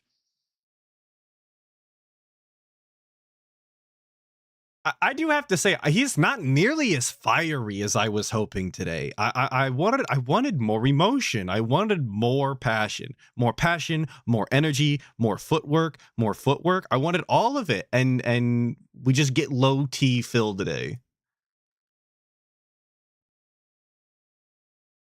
Genuine question related to last night's interview. This is hilarious because you know someone's going to ask something personal that you know I'm not going to answer, but let's just read it and entertain it.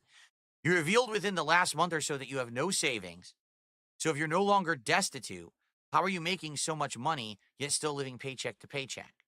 I don't think you understand what living paycheck to paycheck means. Okay? And I don't think you understand what the term savings mean.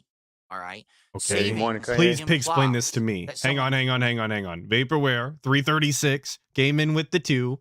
Guy thinks quoting forum posts is stealing. LOL. Well, obviously, all of the posts on the Kiwi Farms are copyrighted or trademarked or patented in some way. That's the standard process for posting on the farms, of course. The guy is clearly very familiar. Thank you, Vaporware 336 for the 2, of course. Has like a savings account that they're funneling money Okay, into. sorry. I want him to explain savings to me. You understand what the term savings mean. All right. Savings implies that someone has like a savings account that they're funneling money into that they don't touch and that accumulates over time. Or maybe they have Accumulates. investments, say, in some kind of a market that's kind of safe. And so therefore it's considered money that's being saved for a future date or a project or if something bad happens, correct? Yeah, that's savings. I'll agree. Living paycheck to paycheck implies that basically you need to make money immediately because if you don't have money to do basic things day to day. Okay? Yeah. So here's the deal. Like buy your I don't have groceries. savings. I don't right now. I want to. Like I told you, that's my plan now is to try to actually start to save money and have savings again for the first time in 100 years. Okay? So I don't have that yet. I want to work on that. At the same time, I'm not living paycheck to paycheck. Are those two things not like those not the same thing? You can't not have savings and not be living paycheck to paycheck. If that makes any sort of sense. If you don't have excess cash, you are living paycheck to paycheck, correct? Like, am I wrong in this? There's no other way that makes sense in my brain. If you have $0 extra dollars, all of the money that you're reliant on needs to be on the next paycheck where you can't do your basics. I don't know. I feel like I'm talking in circles here. I'm the guy now. I'm making enough between YouTube and Kick and tips and other contributions that I'm good, and I got some money in the bank that I can spend on things, when I need to. Okay, so you have savings then. There are times of the month that are a little bit tighter and times of the month that are a little bit better, a little bit looser, depending on when I'm getting paid and when I have to actually make bigger payments for things. Like, for example, I spent a lot of money in December upgrading my setup. So things actually got really tight. All of that money fucking wasted. Still looks atrocious. Nothing is gained from this view. Where, like, for example, let's hit the goal so I can order Arby's. Let's hit the goal because when you hit a goal, the reward is that I order the Arby's so we can film and do a DSP tries it. It's not, let's hit the goal so I can afford to order the Arby's. You understand? But I think people are trying to turn it into that, and that's not what it is. I literally never said that, right? Never did I say, let's hit the goal because I need the money right now to buy the Arby's. That's not the case. And I don't know that he's ever said that explicitly to mean that he didn't have the money in order to buy the Arby's. But I do want to say, again, playing semantics, that he has said before, guys, we need to hit the goal. We need to hit the $150 so that I can buy the food. Of course, meaning we need to hit the goal in order to reap the reward of the food. But again, huge semantics. I'm sure that he said that before, making him a liar. If this is what we want to do all day, I wouldn't say so. But again, if you want to catch DSP like that, there you go. XJS with the 10, Ron, thank you so much. He says he sees savings just like the rainy day funds, which goes directly into what Shade Hacksaw says for the 2, saying DSP didn't know what a rainy day fund was. This is true. He thought it was literally money that you spent when it rained. When you were planned on mini golfing or go-karting or doing something outside and it rained, you're supposed to use your rainy day fund, of course. That's what that meant. And that's what the teachers told him in school, of course. It was their fault. They told him wrong, taught him wrong, instead of him just being stupid. Morning, obviously, it's their fault. And Super Sentai Guy with the 5 saying, the only way Phil will ever be held accountable will unfortunately have to be in a court of law. Just gotta lock a crime down. Well, DSP will face judgment. Come on, folks. At the end of the day, everybody does. Even if you don't believe, dying is your judgment. You're welcome. You find peace in that, please. Nor did I say that. People made that up. Because I don't think the law is ever going to come for DSP. You won't get that lucky. Fair enough. I'm not paycheck to paycheck, but I don't have savings. I would like to get to the point where I have the savings, and that's what I'm working on now. Now that I've upgraded the setup to the point where I don't really need to sink a lot of money into it anymore, that's the next thing is maybe I could start saving money up. Okay? Maybe one day we can save money. Till then, I'm just going to spend it all. Okay. On lights. Pretty gamer lights for, like, preteen boys. Far more important than paying my house off, obviously. So I got a $1.79 tip. Someone says, my name is Philvester Stollerwone. Oh, Lord. From a passive detractor, credit where it's due. Both the Craig and the Steve interviews were tough. You stood your ground. I respect that. And you do put on a fun show. P.S. I want to get some blood samples from you. Can I send you my blood sample guide to start taking? That's another one. Remember I said I'm going to install the rotating door on the front of my house? So that'll be next. So we'll have the line detector. I don't think that's a real dent tractor. Like, I know that dent tractor isn't exactly a title you want, but I don't even think that was a real one. It's a dent tractor LARP. If there's anything sadder than a dent, it's a dent tractor LARP. Well, if someone take pictures of my whole house and try to account for every piece of things that I have in here and how much it's worth, why not, right? Let's keep going. What's next, right? By the way, that's a joke. For those who are kind of slow on the uptake, that's a joke. It's not for real. I'm not welcoming anyone into my home. I live in a private community. If you show up uninvited, you'll get arrested. See? Just so you know. This guy literally spawns in fucking cops. Let's see here. But he was scared of an email. Make it make sense. what an idiot. Someone tipping and lying, saying that I said that Side Scrollers is not successful and they have a failing podcast. I never said that. I said Side Scrollers was not successful. They did have a failing podcast. Their podcast did completely fail. They had to basically let go of all the staff that they were working with, and then the show completely changed and became a political show, which is now successful because they grift to idiotic people who like extremist right-wing thoughts. Their Side-Scrollers has nothing to do with side-scrolling. The name of the show is about What video in the games. The show has goddamn- nothing to do with video games. It's What the fuck does this have to do with video games either then? We're on fucking... Okay, we're on Raw, Phil, so I guess I can't be too judgmental here. But we're on fucking DSP Space Gaming. And I've not seen a goddamn modicum of a fucking game since we started streaming today. What's up with that, DSP? Are we going to talk about that? I guess not. I guess we're just going to continue to move on. Thank you, Lily Ponfran, for the 5, saying, people keep saying he looks like Kylo Ren, but I just see a young Tommy Wiseau or Tomonobu Itagaki. I don't know. That's a Japanese style, I think. I don't know. I don't know anything about Japan. I thought he kind of looked like that guy from Grandma's Boy. I'll pull up a picture. Hold up. Show now. That's why it's popular. Because I kept right thinking now, this, and politics are in vogue. didn't have anybody to So- share it with. Yeah. But I never said that they're not successful now. I said they were a failure before, which they absolutely were. Go take a look at their views and everything. The most viewed show they ever had was the one I was on. And Yeah. Check this. This guy, this is what he looks like. This is him. For those of you who didn't see the thing last night, you're not getting this. But he looks just like that, pretty much. and they could never top that. They could never get that back until they became right-wing grifters. It's just a fact. You can't even dispute it. Can't even dispute it. Nothing you could do. DSP was right once again. Okay.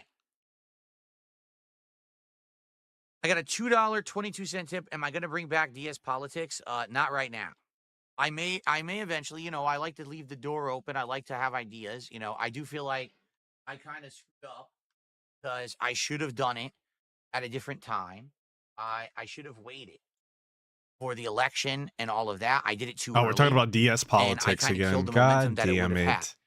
You know, I'm glad now, it if I didn't do come DS back. politics again, people will be like, well, he already did it, right? What one thing I can say that I'm happy for in the Snortex as of late is that fucking DS politics went to the wayside, and so did DSP reacts. Some of the worst content I think that guy has. I know I say that a lot. It's a shame that it's all bad. But yeah, no, fuck DS politics needs to stay gone. I mean, let's be He honest. has nothing to the politics provide. Show here was only getting, $60 a stream. You know, people were sitting there not even responding. Yo, during the show. They WPIG were raid. watching, Thank you, but they thank weren't even saying a you word so in the much chat. It was ALT. dead.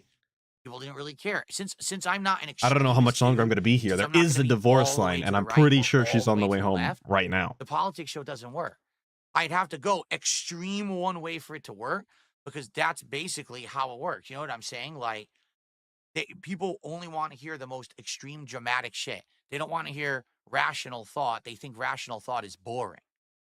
Well, okay, I get it though, because a lot of people who think that they're doing rational thought, and this might sound weird, a lot of people that think they're doing rational thought when it comes to a lot of topics come off as incredibly milquetoast fucking fence sitters, and I don't think there's anything that gets under a lot of people's skin more than people who literally will not pick a side when asked a simple question, right? I think that's what a lot of people who consider themselves neutral sound like, and that's why people tend to go more extreme. If you ask me, I don't know shit though. I make fun of Okay. the guy as I a received hobby. A $5 tip from Mars Inhabitant. Shouldn't you have a sixth sense by now when walking into an e-interview ambush? Shit, I almost overflowed my cup there.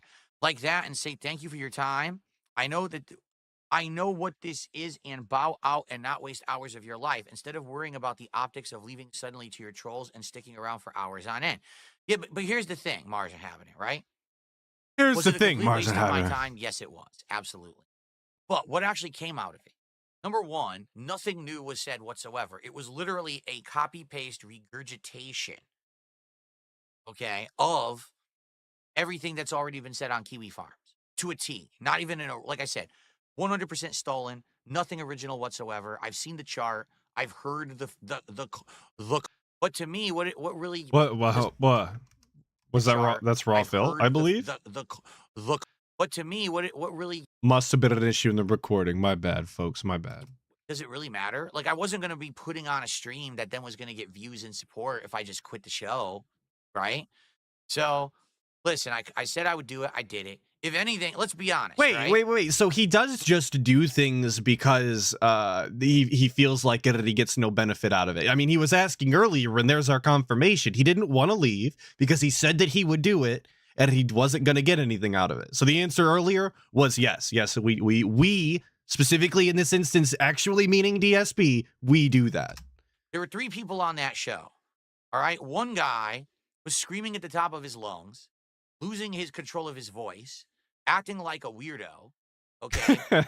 Just regurgitating other people's work, saying it was his, acting like he had done research he didn't do, outright lying to his audience, okay? And basically was not conducting an interview. It was a screaming match. The second person on the show was someone who claimed to be a former retired cop, all right? But operates a detractor channel on YouTube. DSP calling out B-Side's credentials here. Okay. Got some answering to do, B-Side. Where are you at? And openly admitted on the show publicly that they gave money to another detractor by the name of Super Crazy to file a frivolous lawsuit against me that never would have gone anywhere because there's no legal case there. But he was so stupid, he gave the guy money anyway. Okay? Got him. And then there was me. Why didn't he say any of that to his face last night? He was actually really cordial with Broside. It was shocking to me how polite he was being to Broside Phil, a detractor, a self-proclaimed detractor even. But now that he's gone, now that he can't say anything in the call, DSP thinks he's stupid, calls into question all of his credentials, said earlier that he was lying about all of the information that he gained. Just very cool to do that all well after the fact, right? Demi Fiend with the 2 asking, why not call Phil fans tarded since he does?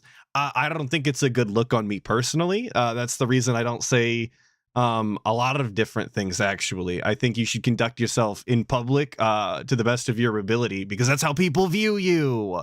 So if you don't want to look stupid, you don't do stupid things. And in insulting people who typically don't have anything to do with it in a real capacity, not for me, boss. Guy who was the divorce line is here. She's crept into the room. The Atlas has shown up. Hello, darling. Hi. So we are now on the clock, folks. This will be ending soon. Count your blessings while I'm here. To actually respond in a rational, calm manner, and couldn't get 2 words in edgewise. Who looked better out of the 3 of us? Me. Now, I don't think I'm going to get anything out of that, okay? But because I act rationally and calm, because I came out as the sane person on the call, I'm the only one who really stands to benefit when it comes from a logical perspective.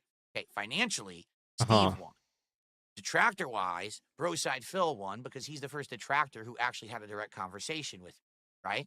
B-Side W confirmed. DSP clocking in detractor W's, writing them on the board for us. It's great he's finally taken up some score writing for once. But when it actually comes to intelligent people, I'm the one who won that because I didn't look like a nut job, right?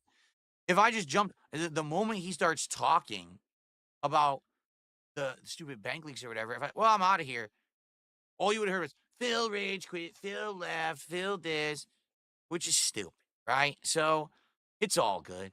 It's not a big, it really isn't a big deal. If anything now, I think you understand that I'm probably not doing interviews anymore, right? Like there we have it, the last fucking interview. That's exactly what I expected out of him too. Exactly what I expected. But I do love, right? Yeah, I don't care. It doesn't make a difference to me. What a huge waste of time. But when it was time for him to leave the call, when he was uncomfortable, when he didn't want to go on anymore, he continued to sit there because why? Right? Why? He doesn't care though. There's a point till you get to it. It's like, what's the point? I sit around doing hours worth of shit that I don't care about, obviously. I was fooled because, like I said, the last time I agreed to it. you know, I got myself into that arena, so the person to blame is me. In this case, it was absolutely 100% disingenuous lies that got me into this situation. How much longer till gameplay at this point? Fuck's sake. And again, I'm taking I didn't realize I was Ashton that at his word behind. here. God But damn. what he's saying, that this was a you know, not planned. And There's they 40 definitely didn't fucking think that this minutes? was going to happen or go this way. That wasn't the original plan whatsoever. You know, All they right, thought we're it was gonna speeding be up. like a Here we real go. Here we interview go. and didn't know it was going to be an attack session with detractors and the like. So, you know. So there you go. Michael with a $1.25 tip says, I remember during the interview, I asked you for the name. Wait, what? I remember during the interview, he asked you for the name of the barber shop who cuts your hair. What are you? Yes, he did. It's not a barbershop, it's a salon. But yeah, he did. He asked for he asked for the name of the salon that he goes to correlate the money that he spent getting his hair cut with the dates that he said that he was going to do it, and he wanted to confirm the name of the place to the documentation that he had, and DSP refused to do that, which is very odd because he said it wasn't Curls and Twirls, and then sorry, let me rephrase. He wouldn't say that it wasn't Curls and Twirls, but also wouldn't say that it was. Which, if it wasn't, he would be able to say that it wasn't, because then they wouldn't receive any detractor problems anyway. You see what I'm saying? It's like it has to be Curls and Twirls, simply because he refused to deny it.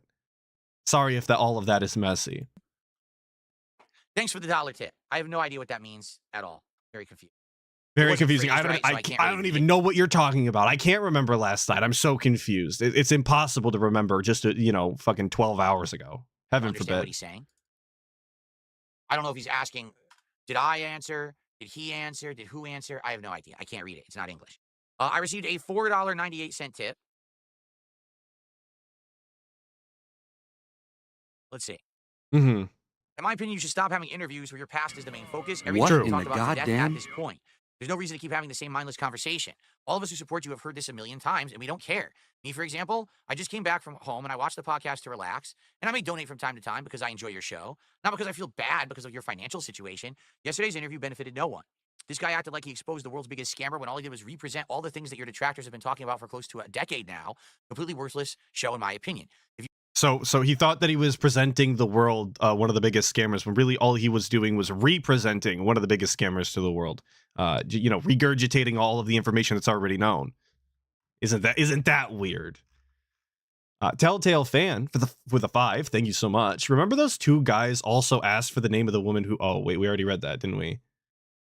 No, we didn't. Telltale fan with the 5. Thank you so much. Remember those two guys also asked for the name of the woman who interviewed Phil during the phone call. Nothing was given. Of course not, because they were gonna, I guess, harass the female police officer, because that would have been a fucking genius idea, right? Of course. The detractors are gonna start randomly calling all the police officers. Couldn't end poorly. Any more appearances on other shows in the future, you should be a part of the show like you did with the casino during the election, not be on a show that your past is the main focus once again. Everyone knows about it by now, and people that support you don't care. They do. 100% in agreement. I want to be able to be a part of discussions that aren't about me. Could I be very honest with everyone? I don't really think I'm that interesting, right? I just don't think I'm the most interesting dude, right? He's not. I make gaming content. I hang out with a small audience. We have a good time. They support me. It works, but I don't really think that I'm that big of a deal. Like, I would love to go and be on a show where we talk about various topics that have nothing to do with me, but I can maybe weigh in, whether it's current events, whether it is politics, whether it's pop culture, whether it's, whatever it may be. Mm-hmm. Maybe, a show about, I don't know, talking about, like, for example, how woke culture is failing now. Yeah, okay. See, and you can already see why that's not the case. Like, DSP isn't the most interesting person on the planet by far. Actually, he's very boring most of the time. But what's sad is that his opinions on things, his takes, are actually less interesting and less well put together than his coping and seething personal streams. Like, the most interesting aspect about DSP is his fucking nonsense intricacies that make him so weird.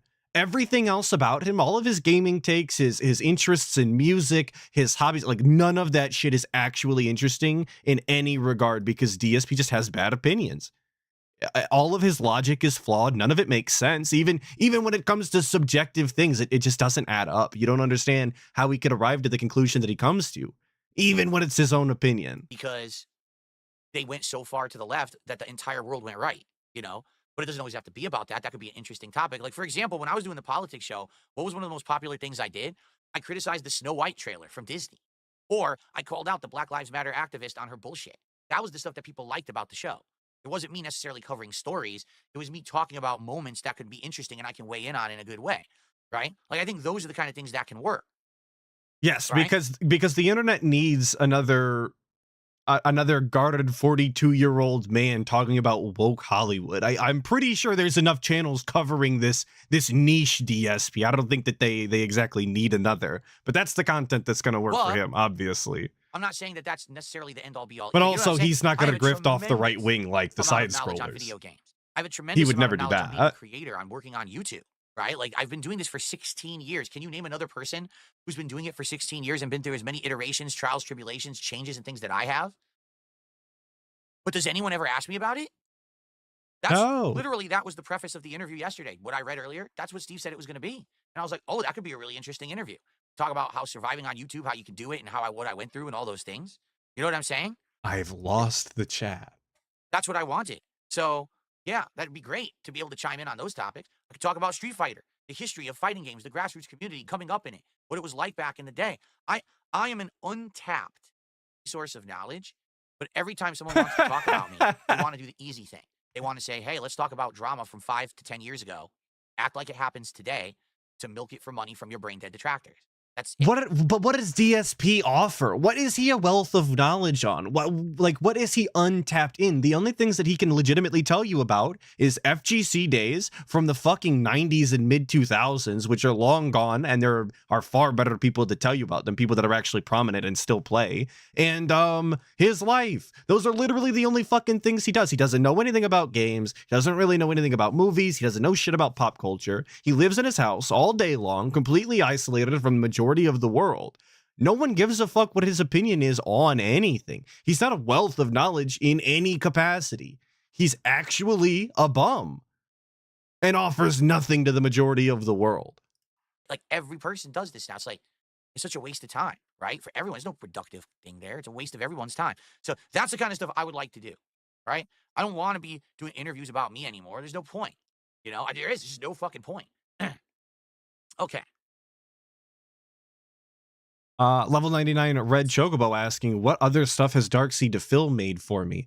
So I he got a $5 ticket. Was working on something for me earlier, and he got pulled away to do real life stuff, I believe. But he drew up the initial piece for it. I'm hoping to use it for the stream, and I wanted to do an entirely different layout for it. But it's done when it's done. We do not rush our artists. That's rude. A few thoughts on the subject, or a few thoughts on the subject. I forgot to put A, okay? The perverse manner in which they perpetuate the hate and giving a platform for this kind of hateful community, in my opinion, is a worse outcome than you becoming irrelevant and phasing into obscureness. This hate community, which maybe is growing, is creating more hatred in society, and it's a symptom of the times. The sick shit they have on their channels daily, Hey, good morning, talking about Kanye. you, how you should die, bad things happening to your family. Jesus, who and that's said actively that? Psychotic behavior, and this shit is enabled by internet, which is known to give edge to anonymous trolls and also actual monetization of this kind of crap. Yeah. I mean, I literally can't say a thing to counter. And No, I like that. I like that. With the head shake, the eyes wide in the skull, staring straight into the camera. Yeah. I literally can't say a thing. It's like a hostage to victim. counter anything you just said. You know, should YouTube allow monetization of hate? Of course not. But they do, unless you sue. Like I said, if I hit the lotto, like let's say I hit the lotto and I was, I had hundreds of millions of dollars, I could shut down these channels, but does it really? A normal person can't do that. There should be no monetization of hate content on YouTube, period. Then there's no monetization on pretty much any content, because who is justifying what is and isn't hate? We're gonna allow people at YouTube to define that? What a fucking shit idea that is. They tried that. You seen how well that worked out for them. Smitty Weberman Jensen with the 2 debunking me earlier, I believe, saying that DSP can actually do something. He can show what not to do in every situation, to be honest. And you're right. That is about all he's good for. He can show you he is the rubric not to follow. You know, he's the shining example of how not to behave, and he's said that himself. So you're not even detracting; you're just stating facts, factually fucking based facts. This should have been ended many years ago, but it wasn't, and because of that, you now have an entire culture of people who just think it's okay to wish others harm, so that and you make bank on it. It's pretty fucked, in my opinion. It really is. I received a $5 tip. And what's it say? It better be something interesting. Interest in lolcow culture is about self-discovery and denial of the depravity of the culture we built together. One saying goes, beware of fighting monsters lest you become one. You could argue that people hating you are reflecting on the hateful nature of our own society and our inability to reform ourselves to be better or to do better. Hence, you have become one of the scapegoats and the sacrificial lamb to wash ourselves from our own inadequacy. There you go. I mean, I'm one. I've never understood lolcow culture because I don't care about it. I don't like it. Like, for example, I don't know why that person decided to write DSP in 9,000 IQ speak. I'm not quite sure he is gonna get it. I'm not sure that I honestly fucking get it. In all honesty, can we be honest? Like, who were the original? we're being super lolcows honest. before There's the like internet I said lolcows? it like 3 times. He Reality said TV it now. celebrities, right? The people who are on The Real World, okay? The guys on Jackass, the Kardashians, for God's sakes, right? And that weird reality TV culture then perpetuated that other people wanted to put themselves out there as celebrity stars, but they didn't have the avenue to do it on TV, so they started doing it on the internet. But then what happens is when you put yourself in the spotlight, you can then deride those people and make jokes of them and make fun of them and turn them into lolcows, right? But I just don't care about that. I never did. I'm never going to. You're never going to see me on Lolcow Live, right? Having my chest shaved, having pick up trash, drink piss water out of a bottle, being buried alive, you know, going to a Democratic rally wearing a MAGA hat. You're never going to see me pulling stunts, right? You know, I don't care about that stuff. And I think that's the best part about some of these lolcows is that they still think that they get a choice in whether or not people view them as lolcows, right? They still think that it's up to them whether or not they fall for all of the bait that's set in front of them and giving everybody the exact reaction that they want. It's not up to them, because if it were up to them, they wouldn't be fucking lolcows. If they were capable of emotional regulation and making sound decisions on a constant basis, they wouldn't have found themselves here. So no one gives a fuck if you don't like the culture, don't understand it, don't care about it. You are it. You're a part of it. It's just the way that it's going to be. Unfortunately for him, forever now. He cemented himself a long time ago. Those are people who are living and banking on that, right? I guess trying to make the best of it. For me, I don't care. I'm far above it. I want to make meaningful content for intelligent people. It's just hard to find some. You know what I'm saying? It sure seems to me like in our modern world, in this modern internet, pretty hard to find people with brains that function properly. There's a lot more people who just want to be stupid. And I guess you can't really help that. That's just a symptom of society, right? The more people there are, the dumber they get. And that's what's happening. People just sit on the internet all day and want to dump on these people. Dump. For what? You're right. It is a symptom of the society. The society is degraded to the point where this is now entertainment and this is acceptable behavior in our culture. It's really bizarre. It really is. But it's no more bizarre than going to the circus back in the day. You would go to the circus to look at the oddities, to look at the peculiar people and see how these other people function in a way that other human beings could never, right? They are actually oddities. That's DSP. Lolcows are essentially just that, but on a constant basis, because these absolute buffoons continue to broadcast themselves on a daily basis. All of their flounders, all of their shortcomings, they would broadcast to you and expect you not to make fun of them. And they expect you not to gawk. Well, if you're going to do a goofy dance in the public, if you're going to take a shit on the floor, don't expect people to look away when you're the one making an ass of yourself. This is on you. It is. Okay. A few more tips here. I think we had super chats too, right? I haven't checked Kick. So Big Larry Gaming did a $2 tip. Yeah, Guybrush, you're right. The problem is that we live in a society. You're right. All the face cards are out of it, and then you buy jokers that reward for not using face cards. Hope you enjoy the game. Man, I'm trying to remember. I had a deck that was really unique. Are we talking about fucking cards right now? It wasn't like playing normally, like you were chasing different. What was it? Was it the flush deck or the straight? I think it was the flush deck, where basically because of the way I was playing, all you cared about was flushes. I don't care. Play it again. I received a $3 tip. You remember the Nazi hat that you wore and you yelled banned, banned, banned.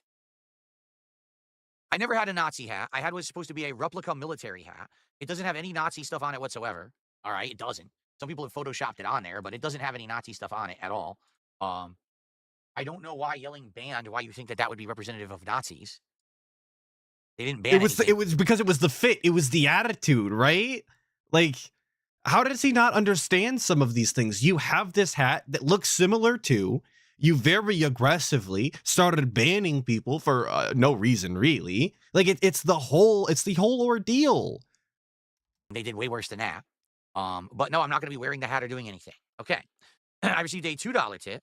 Also, DSP passed with anti-Semitism. I mean, hello Jew getting him kicked off of Blip TV. Like, it's not a stretch, to imagine him wearing a goofy hat of a similar style, if you get what I'm saying. Like, of course it was notable.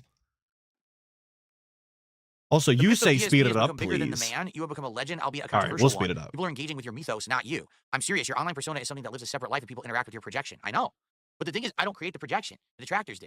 They have created this persona, and then people jump into it and obsess about it. But then some people will come to the stream and be like, wait, what? Like, some people actually believe the other day, I was begging people for money saying I need this to afford Arby's for dinner. That literally never happened. But they believe that. They actually think that's what happened. Because the detractors will say, Phil begged for money for Arby's 42 times during the stream. Even though that's not what happened. If you watch the stream in context, you very much know that's not what happened. But It is but he did. I think and I think we're done here, actually. I think the divorce line is rapidly approaching. I think this is his last point. But he did literally beg for Arby's 42 times. The reason that people think that he needs the fucking money, we've been over this a million times already.